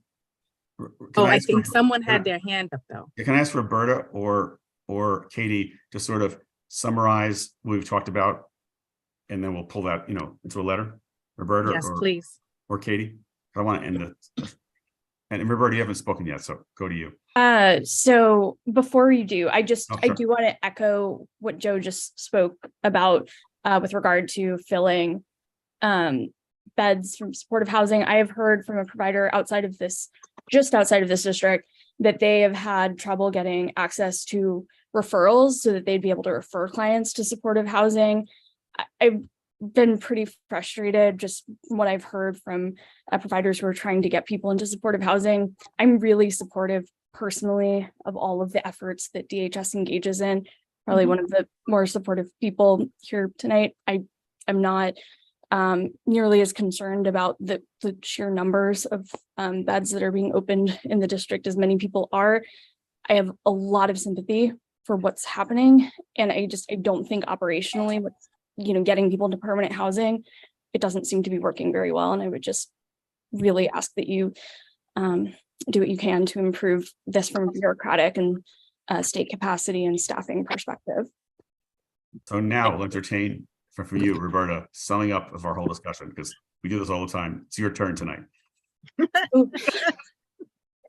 I should take notes. Okay, so among the items that I think need to go in the letter. I think it will likely echo the last letter that was written.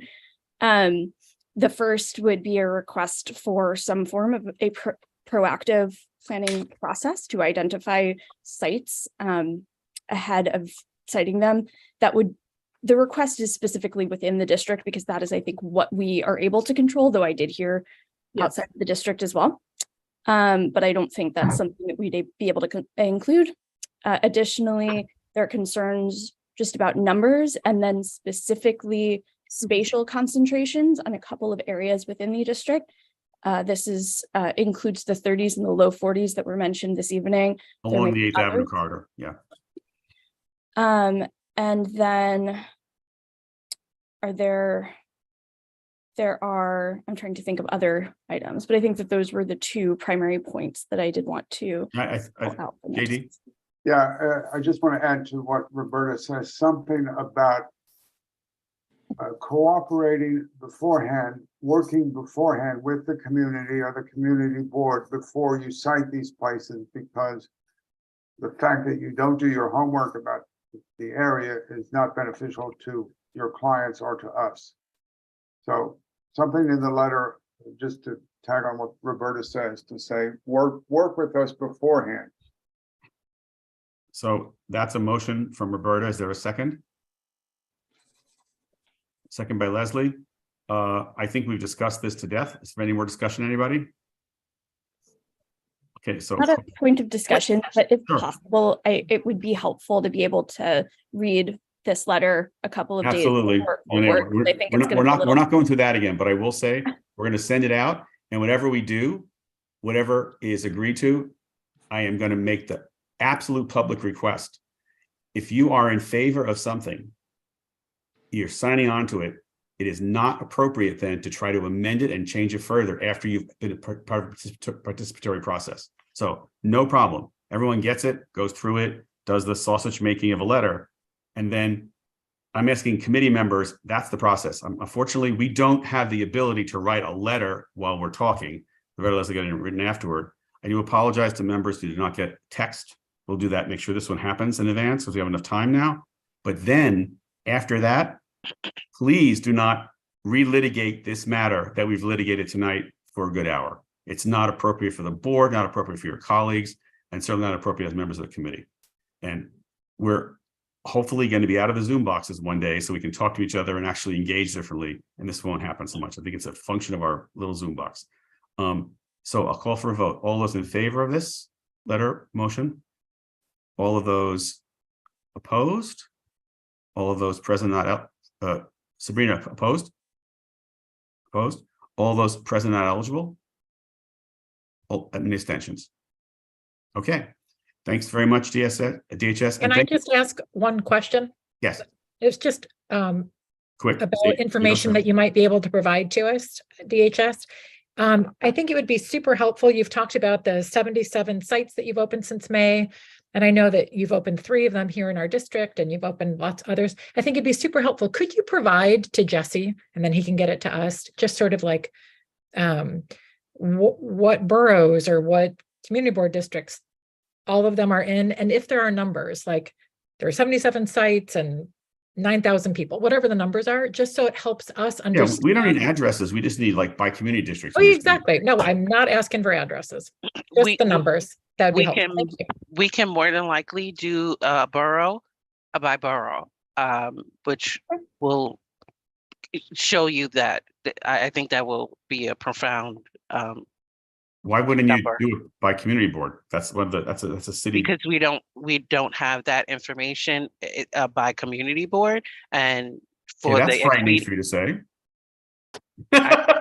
I mean, we just don't operationally keep that a list by community board, and in order to expedite what was requested, the borough would be much easier. So we're going to thank you, but we should ask you to. It's a unit of city government called the community board, and I think we're going to ask you in that letter to keep your list by that also, because I think that's a normal process everyone else does. We really want to thank you. We know how damn hard this is, and I mean this personally to each and every one of you. We appreciate your coming, listening to the thing, and we hope again that when we see you in February with OGAR, that we don't have yet another shelter having opened with the notice and the whole thing again. So we're just looking forward to the future. Thanks so much. Thank you. You. Thank you. Okay, we're going to move to a different item tonight, which is Bayview Chelsea. And this is the proposal for converting the old Bayview facility into affordable housing. And we have a member of the public here too. I'm going to go and open up the plan, but Jessica, are you feeling well enough to speak tonight or not? Sorry. I mean, I'm happy to chime in, but not in full presentation capacity. So if I, I'll report about what happened at the Chelsea Land Use Committee then, and then you can add in as you need. Okay. So is that okay? Yeah. I mean, I can also, I mean, that I can pull up, and I'm happy to do if that's helpful. Yeah. I just want to sort of give it on Tuesday, it's a meeting of Chelsea Land Use, and had a very, very healthy discussion about the future of this building and the specific things. They focus mostly on land use items. Tonight, we're focusing mostly on program items. And I want to report to the committee a number of things that have happened. Maria, could you maybe first give a report about our meeting with Dr. Van Yu from CUCS? Oh man, I didn't have my notes prepared. However, I have my notes. I can fill in, but go ahead. It was the first time we met Dr. Van Yu was when we had a mental health forum over a year ago. I think it was in winter of, we're in 2023. So I think it was 2021. And Joe and I found that he was very, he's a practitioner, he's a psychiatrist, but also not only compassionate, very level-headed and realistic about helping those who are not able to help themselves, and about what is necessary and needed. And I'm trying to pull up my notes. Ultimately, we were talking about things that could be, I don't know if the right word is implemented at Bayview. 24/7 staff, right. A small number of beds, having a psychiatrist on staff, a licensed, a nurse practitioner or an LPN, somebody who can prescribe medication, having a component where there's a substance abuse treatment program there, because we all know that many people who struggle with mental illness often struggle with substance abuse issues as well. That's how, you self-medicate. Also, this is off the top of my head, we also talked about the number of staff. We talked about, his suggestion also was that some of the beds actually would be voluntary and some would be specifically for individuals who have a guardian. Joe, is the right word guardian ad litem? I can't recall right now. No, that's an Article 81 guardian. Yeah, an Article 81 guardian who's basically making important decisions for you because you don't really have the capacity to make them for yourself. And that is all I recall right now. You did excellently. So this discussion, I'll do a quick recap, was specifically on the program elements for the psychiatric residential beds that the community board is proposing in Bayview, not just the supportive housing, the normal suite of services. And what we've learned is that this has not been done before in this way. So this really is a small scale psychiatric residential setting. He also said to us, this is not a place that for these rooms, these 30 beds, you would not have a lease. This is a program. So people either would enter voluntarily or involuntarily into it. And is everyone aware how an Article 81 guardian is appointed? Is everyone aware of this or not? Give me a head shake, yes or no.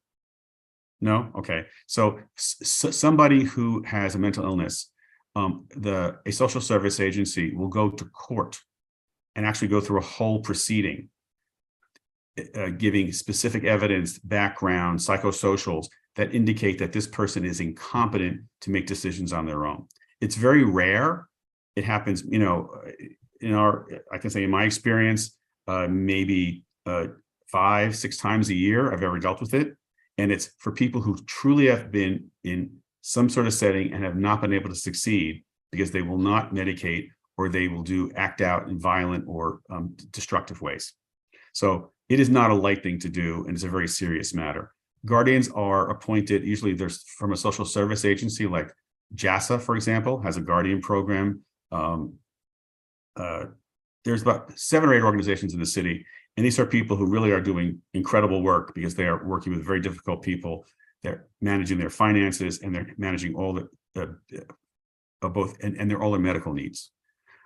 So therefore, we have targeted and talked about those beds being for the untreated mentally ill, and two categories. Again, one who are voluntarily entering, but then with voluntary entry, they say they will take medication and they will actually work with somebody. So it's not just you come and you go, and you have no responsibilities. They can, Dr. Yu compared this to what are called step down units. That's when you have been in the hospital and then you're released to a step down, less supervision. But we said it's permanent step down, meaning it's a supervised housing. So more and more we started talking about this in this conversation, calling it supervised housing, not just supportive housing. There would have to be a hospital partner involved in this, because we believe a source of the funding for the services is not just the various things we have, but Medicaid reimbursement. And that's an important thing that now it ties into the issue we've had about getting the Medicaid waiver for these kind of residences. So it's funny, part of the discussion we've had over the last 2 years, things are starting to come into place. And this ties into the governor's plan now to put, $1 billion into mental health. So as we sort of tied it together, he gave us a very good sense. And we ended up with the following thing: to consider it more like it's a residence under Office of Persons with Disabilities, where people have developmental disabilities. And it's a residence where people actually get support and supervision who simply cannot live on their own. That's for the 30 beds. The other 115 are supportive housing, 60% homeless referrals from the various agencies, either Department of Mental Health, Health and Mental Health, or DHS, and then 40% community. So that conversation was needed because I then had a meeting at the request of Empire State Development Corporation on Tuesday with their team and folks from Housing and Community Renewal talking about how could this program work. And Rhea and I felt I could not go into that meeting without understanding how the social service side worked. So it was helpful. We referred all the stuff to them. They understand it better. And in fact, the next step is they want to now bring in the State Office of Mental Health into the team. So it'll be ESD on the development side, HCR on the housing side, and then OMH on the service side. So I think we're getting some traction here on moving things ahead. Then I'll talk about Chelsea in a minute. Katie, yes. So am I giving you a full picture? I'm trying to not miss things. So I just am a little confused by some of it. So maybe if I can tell you what my questions are, you can. Yeah, because we're making it up as we go along. So go ahead. Yeah. So I feel like I heard a couple of things about the 30 beds, and that's specifically where I'm confused. So we had talked about the 30 beds being for people with psychiatric issues. Right. But now it sounds like you're saying that we might get referrals through the Department of Disability or something? No. That was merely used as an example of supervised housing. So then you said, oh, the sort of model for this is the idea of this group kind of residence thing, which made a lot of sense. So we're trying to figure out models that we could apply to this particular untreated mentally ill group. Well, so I guess that's what I'm a little confused by, because you've said that this hasn't been done before, but we actually have providers in our district, and I'm on the board of one of them that does actually provide housing and supportive services to people with. No, you don't have a provider that for someone who has absolutely said they do not want any assistance, they are acting violently, they are hospitalized, and therefore they actually come out of that system because they cannot succeed. This is for folks who cannot succeed in supportive housing. Can I interject, Joe, just for 1 second? Yes, sure. I don't know if this will help Katie clarify anything, but in my mind, the way I thought about it, because initially I was also a little confused, the way I compare it is to thinking about services for older adults, whether you're living independently versus assisted living versus like a nursing facility. There's levels of care that you can receive. And even with people who have mental illness, there's different severities, which means your level of care is different. You can go to behavioral health for, it's usually like depression and anxiety you're struggling with. Then there's like an Article 31, which is a higher level of care, more intense kinds of mental health issues, right? So it's changing not only the amount of service you receive, but also you also have like permanent housing, and it's more intense. So many people, for example, who leave the ER, I've seen it myself, Dr. Bayview has discussed it as well. Joe has discussed it in terms of seeing it near his office. People who you don't see for a little while, they have serious mental illness, sometimes and or substance abuse issues, they're in the hospital. They're gone for a week or two. When they come out, they have no place to go and not going to a shelter and are back on the street, right? And so the only place they get assistance and support and help is in the hospital. And I've had meetings with the director of Mount Sinai West, Mount Sinai, the psychiatric part of it. And he even also included something to this effect about the fact that you're having people leave. It's acute care and they're leaving and not getting what they need. There's no interim. There's nothing in between, right? It's the street or supportive housing, which is a lower level of care than what some people, and not a large cohort, a small cohort actually need. I don't know if that helped to clarify. Yeah, so I guess I'm trying to figure out sort of really easily, I'm just trying to figure out who's our target audience. So it's not like we're gonna, the target audience, is it like people referred by an ER? Like, is it, and so for example, so BRC, where I am on the board, they do actually have facilities where people have been identified of having severe mental health issues, you know, that need housing and a lot of care. And frankly, often have, as we talked about earlier, they often have substance abuse issues and other things. Anyway, so there are people, BRC, and I'm sure others, who do that sort of thing now, but there are lots of other people who I'm sure need that kind of care. And so it sounds like they're our audience. So I guess my question is, so these 30 people, so I guess I want to say it's not what BRC does. And that's what I want to make clear here, right? Okay. It's a deeper level of care. So Dr. Yu said to us, an LPN RN 7 days a week on one shift. That doesn't happen in supportive housing. A psychiatrist on premises every day and on call 24/7. So we're looking at like, I think as a city, we know how to care for people of varying degrees, but when it gets up to this high level, we don't have that model with that depth of service. And also, quite bluntly, it's expensive, right? It's super expensive. And frankly, the whole Medicare thing, it's hugely complicated.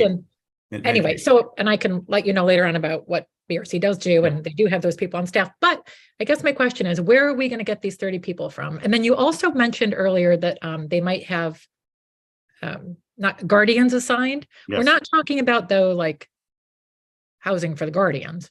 No. These are legal guardians. Gotcha. Okay. Yep. An individual has been so disruptive, difficult, or unable to function that a social service agency has gone to court to get a legal guardian appointed because the person can't manage anything.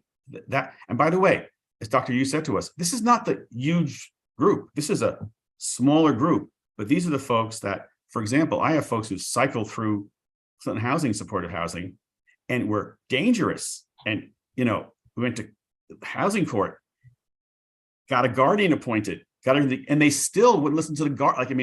Really, and were evicted. And Adult Protective Services doesn't do anything with them. All of a sudden, somebody's homeless. This is crazy. Like, that person needs a place to go. And so how would we be getting people? Or like, what's the thought here? So I think one of the things the practitioners have told us is that when someone goes to the psychiatric part of the hospital, they need to be discharged somewhere with a lot more care. And it's not just discharge, step down, meaning you stay there for a month, but it's permanent. Unless you're able to manage through, like the normal process if someone is able to. But there are people, especially like, I don't want to say recidivists, but people who decompensating back and forth, like they need the help sometimes. And again, not the huge cohort, it's the minor. part. So, okay, so it sounds like we're talking like this would be set up in a way to get people who are coming out of psychiatric hospitals or who've received a lot of psychiatric care, who have guardians appointed. A portion, right? Oh, not all of them, but at least they'd be coming out of psychiatric care, and then they could be assigned or something. They're entering a program and a funded bed so they can get the level of care they need on an ongoing basis. But permanently, I mean, as long as they need it, or as long as they need it. it. Right. Is that better? I'm trying to articulate the best I can, because we're trying to make that did help. It threw me with the Department of Disabilities or something, and I was that was a model. Go to Betty and then Leslie. Yeah, hi, I am totally fascinated by this program. I guess it reminded me a little bit of Pilgrim State Hospital out in Long Island, where they just emptied everybody out, and many people had mental illness and they ended up on the streets. That this would be a wonderful place for many, many people to go. I guess I have one question. This is probably premature, but thinking about the design inside the building, where you have 30 units for this population, and then we have our supportive units, and somehow the separation and they if you remember the initial sort of concept plans, we talked about this would have to be a separate portion of the building. It would maybe have the same lobby, but it's separate, meaning it is functionally separate, because you need the medical care that you don't get in a regular supportive housing kind of thing. Right. You need the 24/7 supervision you don't get in the medical. Right. I'm glad you said that, because I think when it's presented, we need to make that clear that they would be definitely separate. But then there's another little question. If somebody's in supportive housing over on the left, and this is this program on the right, would any of the people in the supportive housing be able to take advantage of any of the program services in the special psychiatric area? Like, I think this is up to the provider that actually comes into the building, and we really are more and more leaning to the idea to recommend also a hospital partner, because they know the providers don't know how to do Medicaid billing necessarily so great, but the hospitals know that inside and out, right? So you link up the idea of not-for-profit housing developer, social service provider, and hospital together, and this starts to make the idea. And I think also, Katie, and if somebody really can't succeed in supportive housing in this location and there's an open bed, they have a place to go, right? Yeah, go to the hospital, come back, as opposed to just they get thrown into the system again and they're just.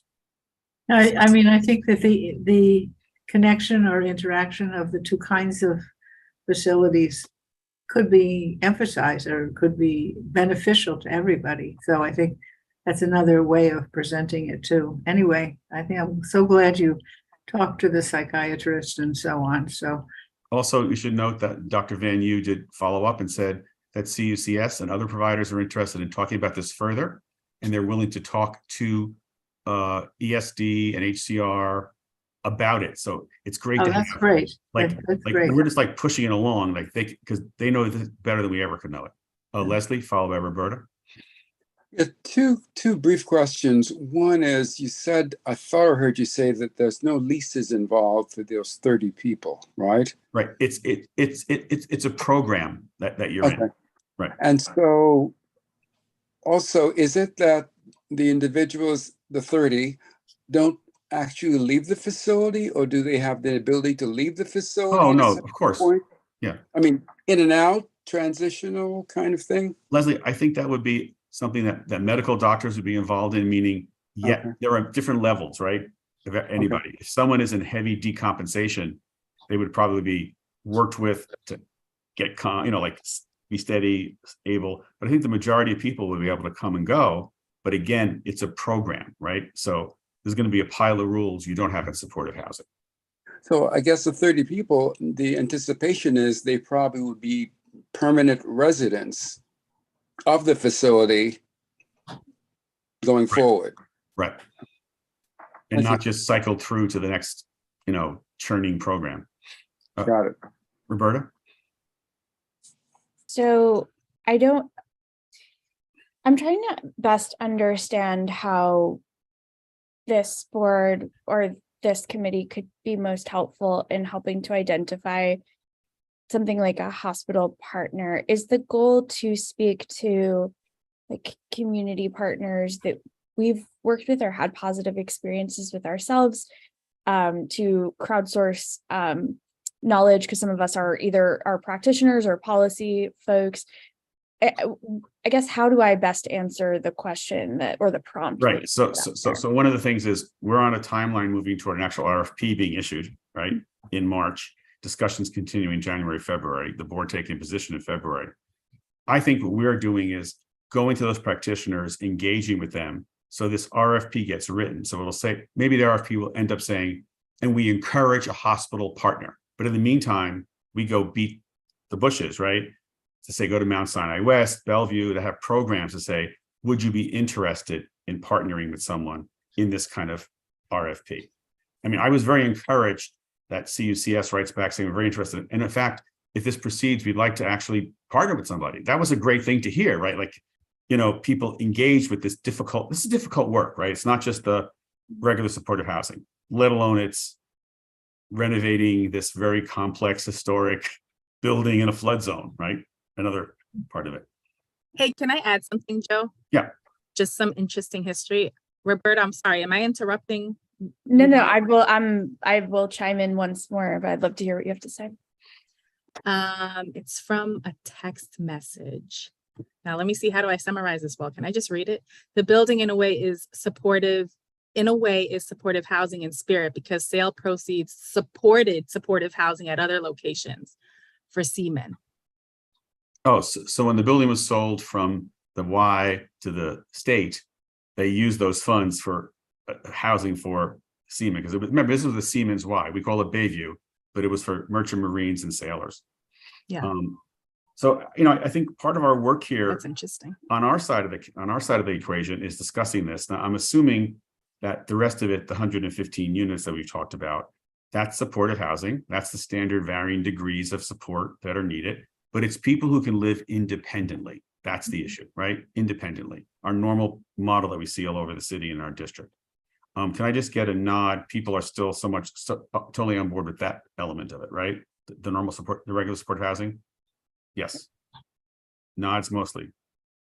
Well, I don't, is there a question? Like, is the question, do we want it to be entirely a different model versus different model part supportive housing, or is there a different question? Yeah, the board has put out a model saying hybrid of supportive housing plus this deeper need, right? So I want to make sure that the first portion, we're still on board with the regular supportive housing. And I'm seeing people, okay, good.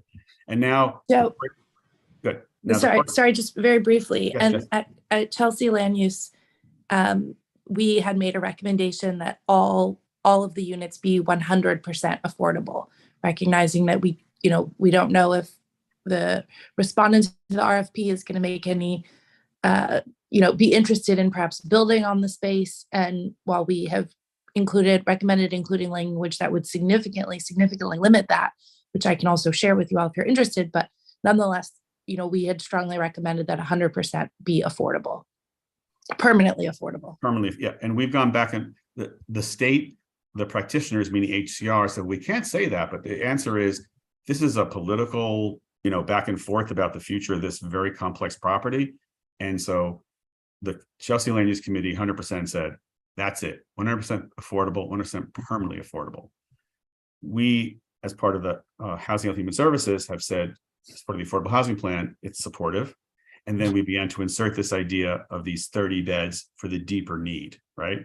So let me just go back to that for a second. So go around the room of what we've talked about tonight. And I know it's still in the sketch out phase, right? How do people feel about including those 30 beds for the deeper need? We're just reaffirming what we already did, starting with Travis. I'm fully on board with the whole structure and plan. I reviewed it earlier today, and I remember the conversations we had previously, and I fully back this. Josephine? Yes, so far. Thanks for the additional bit of information. It's very complex, but so far I'm still on board. Good. Yadira, Yes, I'm 100% on board. Sabrina, Same here. Katie. Yep. Okay.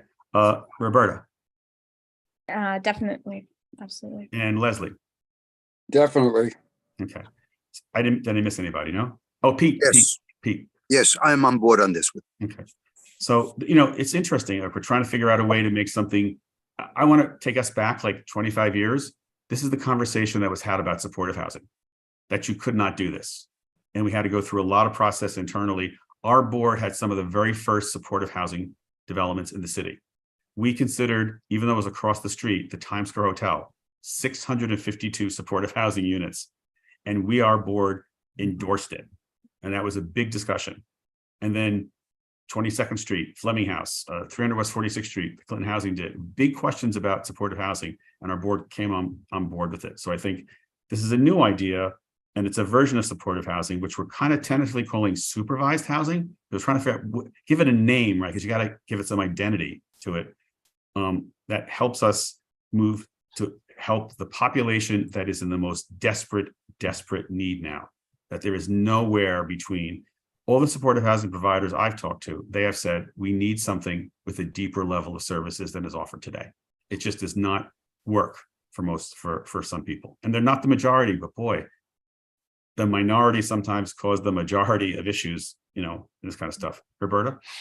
So I did want to just note which a model I imagine a lot of folks are familiar with, not because it is the exact appropriate corollary here, but because it is a health and hospitals collaboration, which is the Castle Gardens and then the Just Home, which are both supportive housing, but they're designed specifically for people leaving the jail system who also have very severe mental illness. And so they are a form of supportive housing that it goes beyond that. And I'd be interested in understanding, one, how they're kind of financing the operations of that program. If there is, I assume that there is some form of Medicaid reimbursement there. I do not know what that looks like. And if that's possible to learn lessons from, particularly the Castle Gardens operation, from Health and Hospitals and from the Fortune Society. Yeah, that's actually a great, that's somewhat analogous. It's a great thing to look into. I was very encouraged that HCR and ESD said, we need to meet again and bring in State Office of Mental Health. Hallelujah, right? But I think the problem we have here is the programs are not quite tailored. So that's an issue we want to bring to them to say, it's a new idea. And my favorite line of the whole meeting we had was, well, something that is new is hard to manage. I'm like, yes, that's why it's new. You have to help figure it out, guys. The last piece is, and I want to note this for the committee here, it's again, the stuff that we talk about. A part of this project is community facility. We want the pool to be reused and the gym and the restaurant kitchen. This is not money that's available today. In our letter to ESD, we need to encourage our elected officials to help seek out sources of financing, because renovating a pool or a gym are cheap. cheap. And I know I've heard a lot from the state saying that's an issue. Jessica? Yeah, can you just clarify on that piece particular? The concern is about the capital costs specifically or about the operating costs? I think it is actually more in the capital costs because there is operation issues there, but I think social service agencies can figure that out from time to time.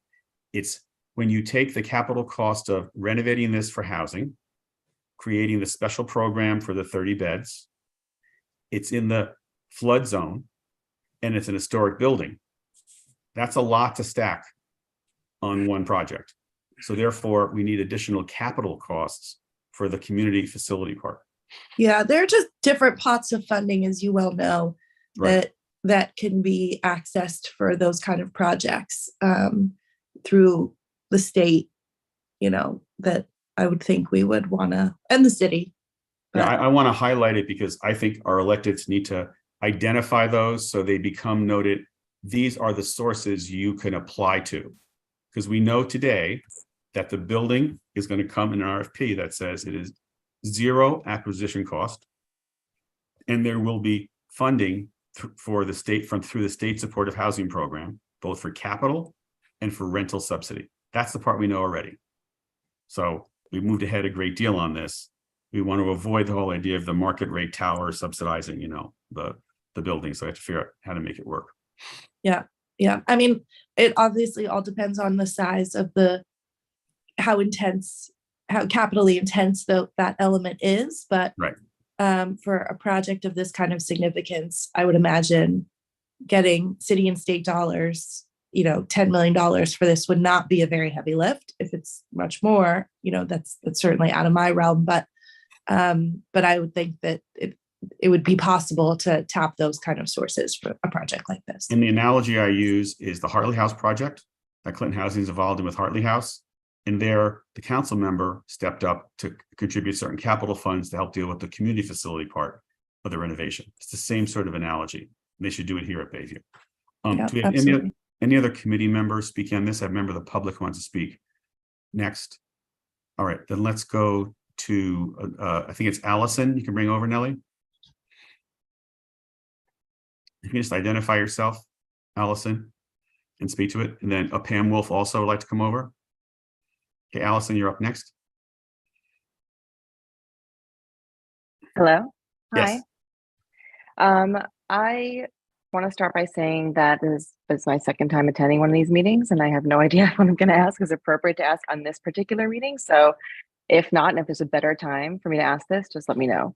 I just live in a building in West Chelsea. I actually live down the block from Bayview.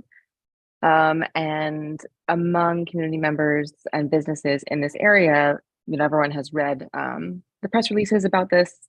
And I think there's probably a lot of misconception about what it's going to be and what it might mean for the local area. And also there's not much information being provided to people that live in this immediate area or own businesses in this immediate area. So everyone saw an article about supportive housing for potentially mentally ill or homeless people. And everyone's, curious, I guess, to know what that actually means practically for the local area, for families that live here, for people that are walking to Chelsea Piers all the time. Given what everyone has seen on the streets over the past few years in New York, I think there's some concerns about what this could mean on the local neighborhood streets around here, especially there's like Clarkmore Park on 22nd and 10th and all that stuff. So given everything that I've heard from everyone tonight, I am sure there is nothing to worry about, but I think I'm curious to know what the thoughts are around all of that, both how is it going to affect the community, but also how is this going to be communicated to people who live locally, or is it going to be? And again, if this is a conversation that's better suited for another time, totally happy to table this until then. I don't want to take time away from what you guys need to do tonight. No, this is Allison, this is excellent. So let me just lay out a few things. First of all, permanent supportive housing, when it's well run and well managed, you would not even know it's there. It's an apartment house, right? And the population of a regular supportive housing building takes 60% referrals from Department of Homeless Service shelters and 40% of just community residents. The incomes are all low income in a building such as this. In my personal experience, many people who are coming from shelters actually have jobs. They are working. They are just been in a position for various circumstances that they have lost their apartment. There is a cohort, depending upon how the applicants propose, that could have mental illness. And again, regular supportive housing where there's a mental health component are people who have been deemed to live independently. So they're self-medicating, they go about their business, they go shopping, they eat. These are apartments, right? Either shared apartments or just actual studio apartments that people are living in. Now, supportive housing also means that you have services. So there are case managers and there are various activities and things in the building in order to engage people to do things like, if you're coming from shelter, you may not have been to a doctor for 5 or 6 years or 10 years. So you're getting your medical needs engaged with, and you're getting linked up with various services in the community in general. So again, I will tell you that well-run supportive housing, you won't know it's there at all, right? For the mental health component we're talking about, this is people with a much deeper need, and we're looking at a model that try to deal with a population that is just not getting the level of service, that need serious help and supervision. And the reason we as a city experience all of these folks out on the street is because there is nothing that really helps people of that depth of need whatsoever. And we've said over and over in these meetings, we as New Yorkers have failed, that we can walk by people acting out, screaming, being totally out of their minds. There's no place in a hospital, there's nothing to do. So we're looking at trying to get a portion of this building, not a lot, as the other for housing. The other piece is community facility. This was a YMCA. It had a pool, it had a gym, it has all these things, it has rooms.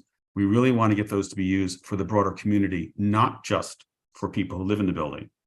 So people can actually have access to a pool, who can afford it, all low cost, have access to a gym, and do kinds of activities for the neighborhood. And we're really targeting very much a lot of the folks who live in the Fulton houses who don't have access to a gym, for example. And that gives kids and people things to do and gets people engaged with the world. Is that helpful for you to sort of lay it out? That was the first question. Yeah, I think that's really helpful. The second thing is engaging with folks. We are in this public process right now. I will tell you, in the normally the Empire State Development Corporation does not even engage with the community board to this degree. This is extraordinary that we're having this back and forth. They just do something, and in past years, they put out a request for proposal for this building and didn't even ask us what to do. They just did it. Now we're trying to shape it together. And we had a public hearing in January about this. There will be another public meeting at the February community board meeting, first Wednesday of in February. And we're really trying to get public engaged with this. Again, individuals, businesses, and through the block associations. So that is the process we're in. We're moving tentatively because we've never had such willingness on the state to actually talk to local community on this kind of thing. Okay, that's all very helpful, and I'll just continue to listen in on meetings. So thank you so much, and thank you all for everything that all of you do. My one other quick question, which I think will just be a yes or no answer, is at one point I thought, at least I had read or heard that this was going to be intended for women only, because that was its history, that it had been a women's prison, but it sounds like that's not the case. It actually was a YMCA for Merchants and Sailors prior to a women's prison. Okay. And there was a project that failed after 6 years to do a women's building that went nowhere. Yeah, I remember that. Okay. All right. Thank you. Got Pam Wolf, and can you bring over Sally Greenspan, please, Nellie? Pam, you're up. Okay. Hi. So I'm Pamela Wolf. For those in the listening audience that don't know me, I live on 21st Street, and I've been here longer than dirt. When the Bayview first came into existence, there was, as Allison has expressed, a lot of concern in the community about the population and how it might affect their lived experience in the neighborhood. I would suggest that it would be very wise to have a community advisory committee formed when this facility gets close to being a reality, that involves people from the neighborhood, from various walks in the neighborhood, to work with the management of the facility. We did that back in the 1970s when Bayview first came into existence. We were very active in the facility, and ultimately, after about a year, it became obvious that there was not a lot of problem. There were not very few issues of disruption in the community or crime or anything else. People came and went from the facility. They had jobs in the community. It was a success, and we actually disbanded. We became useless. that's one thing I wanted to say. And Allison, thank you for coming and getting involved in this and paying attention to it. At the Chelsea Land Use meeting, I had a number of things I wanted to make clear. One of them I haven't heard spoken about in this meeting has to do with the decoupling of this whole project from the ESD Empire Station effort, the governor and the effort to tie those things together. I don't want, I would like Joe to speak to that if possible. This was discussed at length on Tuesday at the Chelsea Land Use Committee, and we noted that the entire working group on Penn Station worked to achieve 1,800 units of affordable housing in the whole Penn Station complex. And we're not very supportive in general of it, but that was the deal we got. When the press release came out about Penn Station and the general project plan, that's the GPP, being approved, all of a sudden Bayview got dropped into it with 60 units of supportive housing. It's quite a surprise. In the meetings the board has had the board leadership has had with Empire State Development Corporation in December and January, we made it very clear this was not as part of that project. They said specifically they had agreed this is proceeding ahead irrespective of the Penn Station general project plan. And we are noting that in our letter, which will be, by the way, this is a joint letter between Chelsea Land Use and Housing, Health, Human Services, with the two disciplines coming together, that will be reported out to the executive committee in outline form. And then the two committees will work together to draft it because it's very complicated, got a lot of elements to it.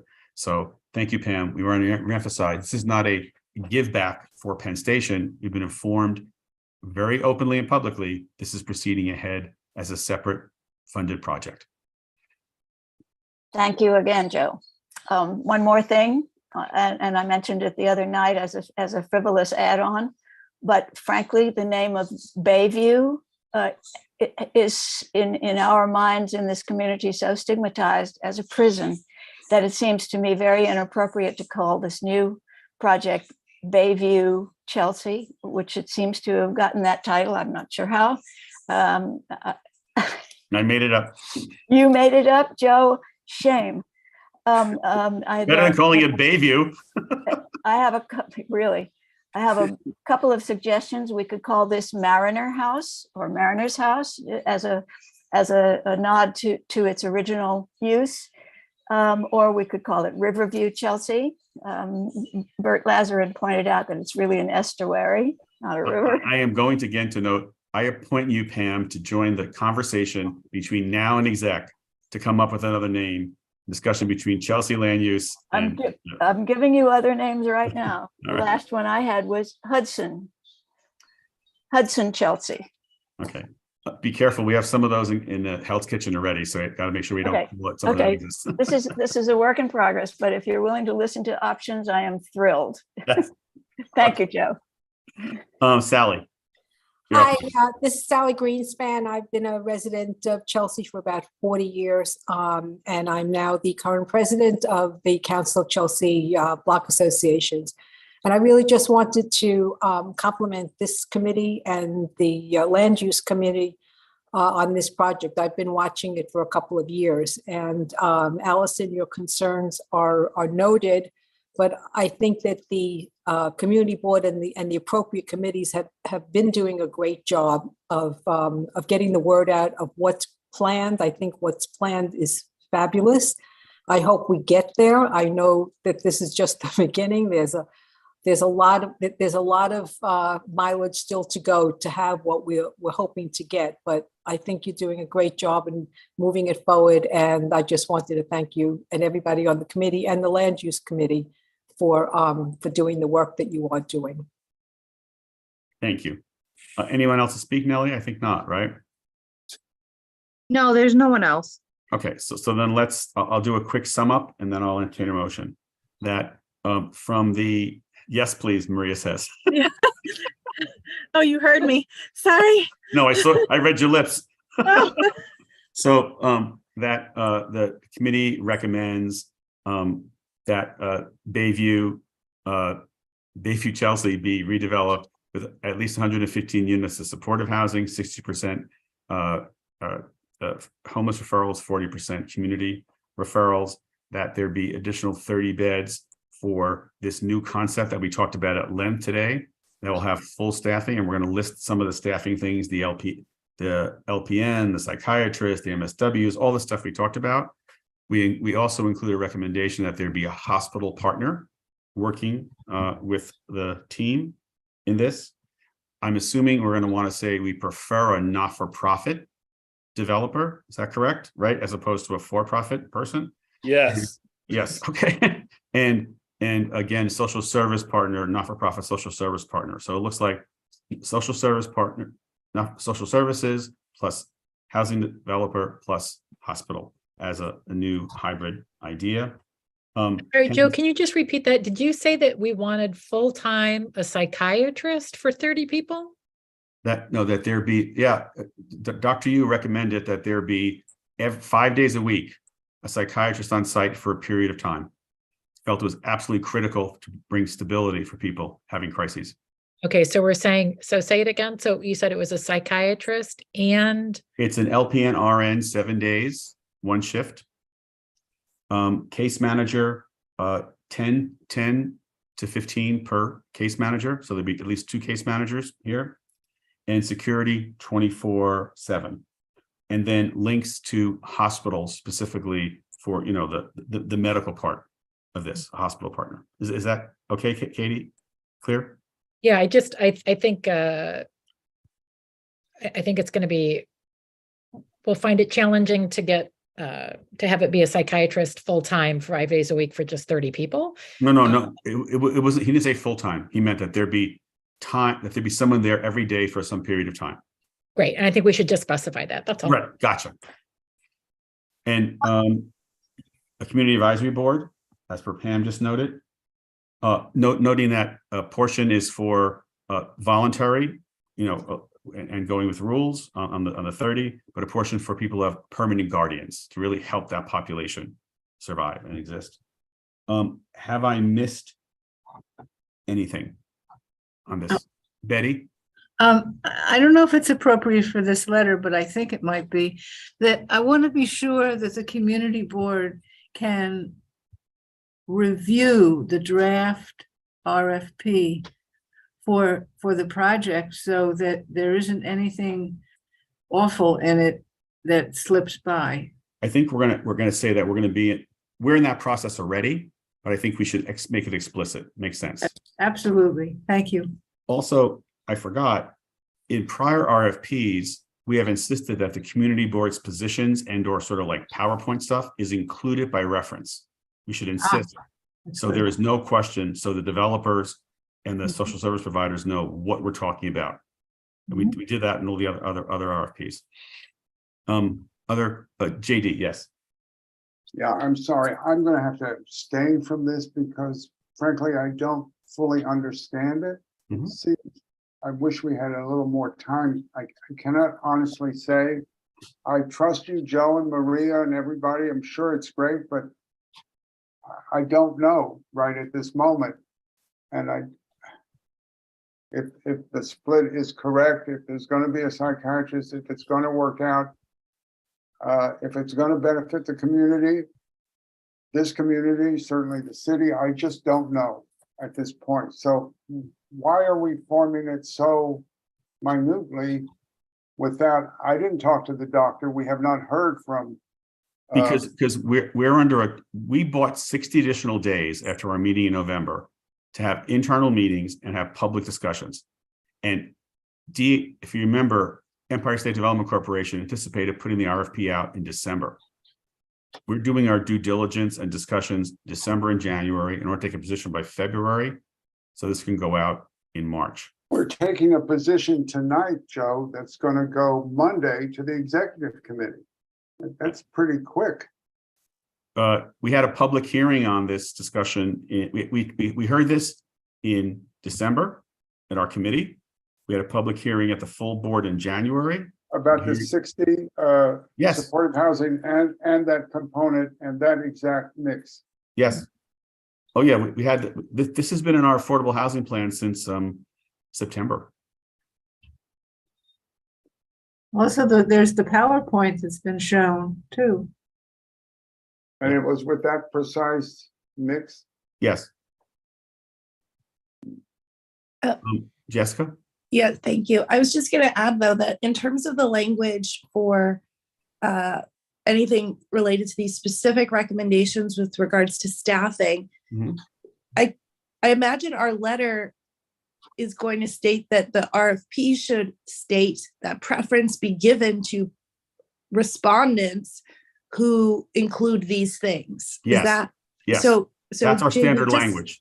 Right. So I just mean to say that it's to say, like, we're pointing people in, granted, we're pointing them pretty strongly in a certain direction, but if they come back with a response that says, we're not going to do 5 days a week with only a few hours, but we're going to do 4 days a week full time, like, this is not so, it is unlikely to be so rigid. Correct.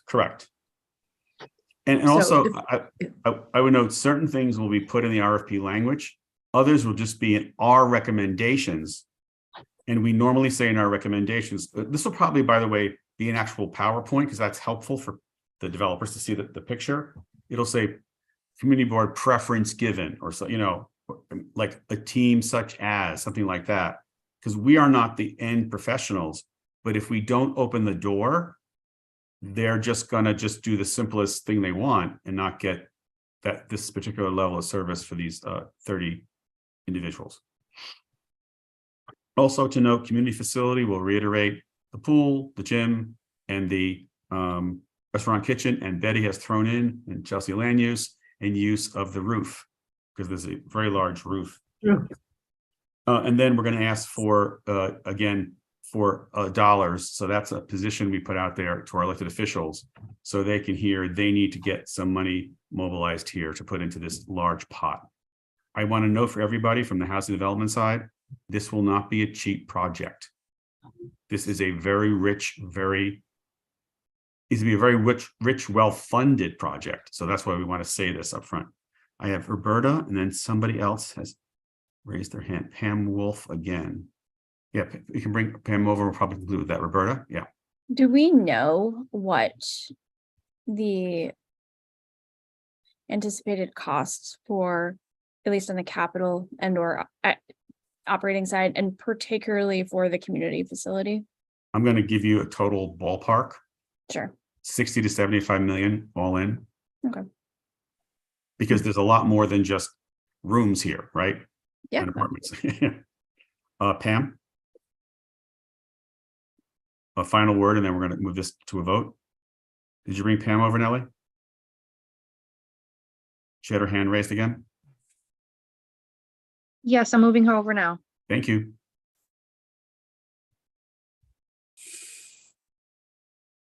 Yes, Ms. Wolf. Yes, hi there. So we forgot to mention among the things that we want to have preserved, the chapel. Yes, you're correct. Can you put the chapel on that list? By the way, you should note that I may be missing certain things, but they are in the Chelsea land use portion. Exactly. So we're gonna Thank you, put Joe. this all together. Yeah. Right. Yes. Also, the discussion about the historic property of the building, the restoration of the exterior, the plaques, the terracotta, the glazed terracotta, the just All that's from Tuesday. all Yeah. of that. Okay, just don't forget it. Yeah. Thank you. All right. So now we're going to go back to, I think everyone's heard this. So can we, I laid out the details. Can someone make a motion regarding that? JD? Make a motion that we write a letter incorporating what Joe said. Well, that list of details we all came up with together and talked about extensively on. Is there a second to that? Oh, a lot of seconds. Okay. And just to confirm, JD, you're not abstaining from the motion you just made. I'm sorry. You're not abstaining from the motion that you just made. You are supporting this. I don't think it's been called for a vote, Roberta. Okay. Can you do that procedurally? I'm so sorry if I've. Yeah, sure. You can make a motion. Yeah, because Thank you. I appreciate that. Because it could go south after discussion, Thank So you. there's a motion and a second on the floor. All those in favor of the motion, please raise your hand so we can see it. Okay. All those opposed to the motion? All those present not eligible? All abstentions? It is unanimous. And by the way, we are survivors at 9:04, one of our longest meetings in a long time. And thank everybody for hanging in there. Is there a motion to adjourn? So all those are in favor. Thank you all for hanging in here. And hopefully we do not have another homeless shelter next month. Okay. Thanks so much, guys. Good Thank luck. you. Thanks, everyone. Yeah, good night.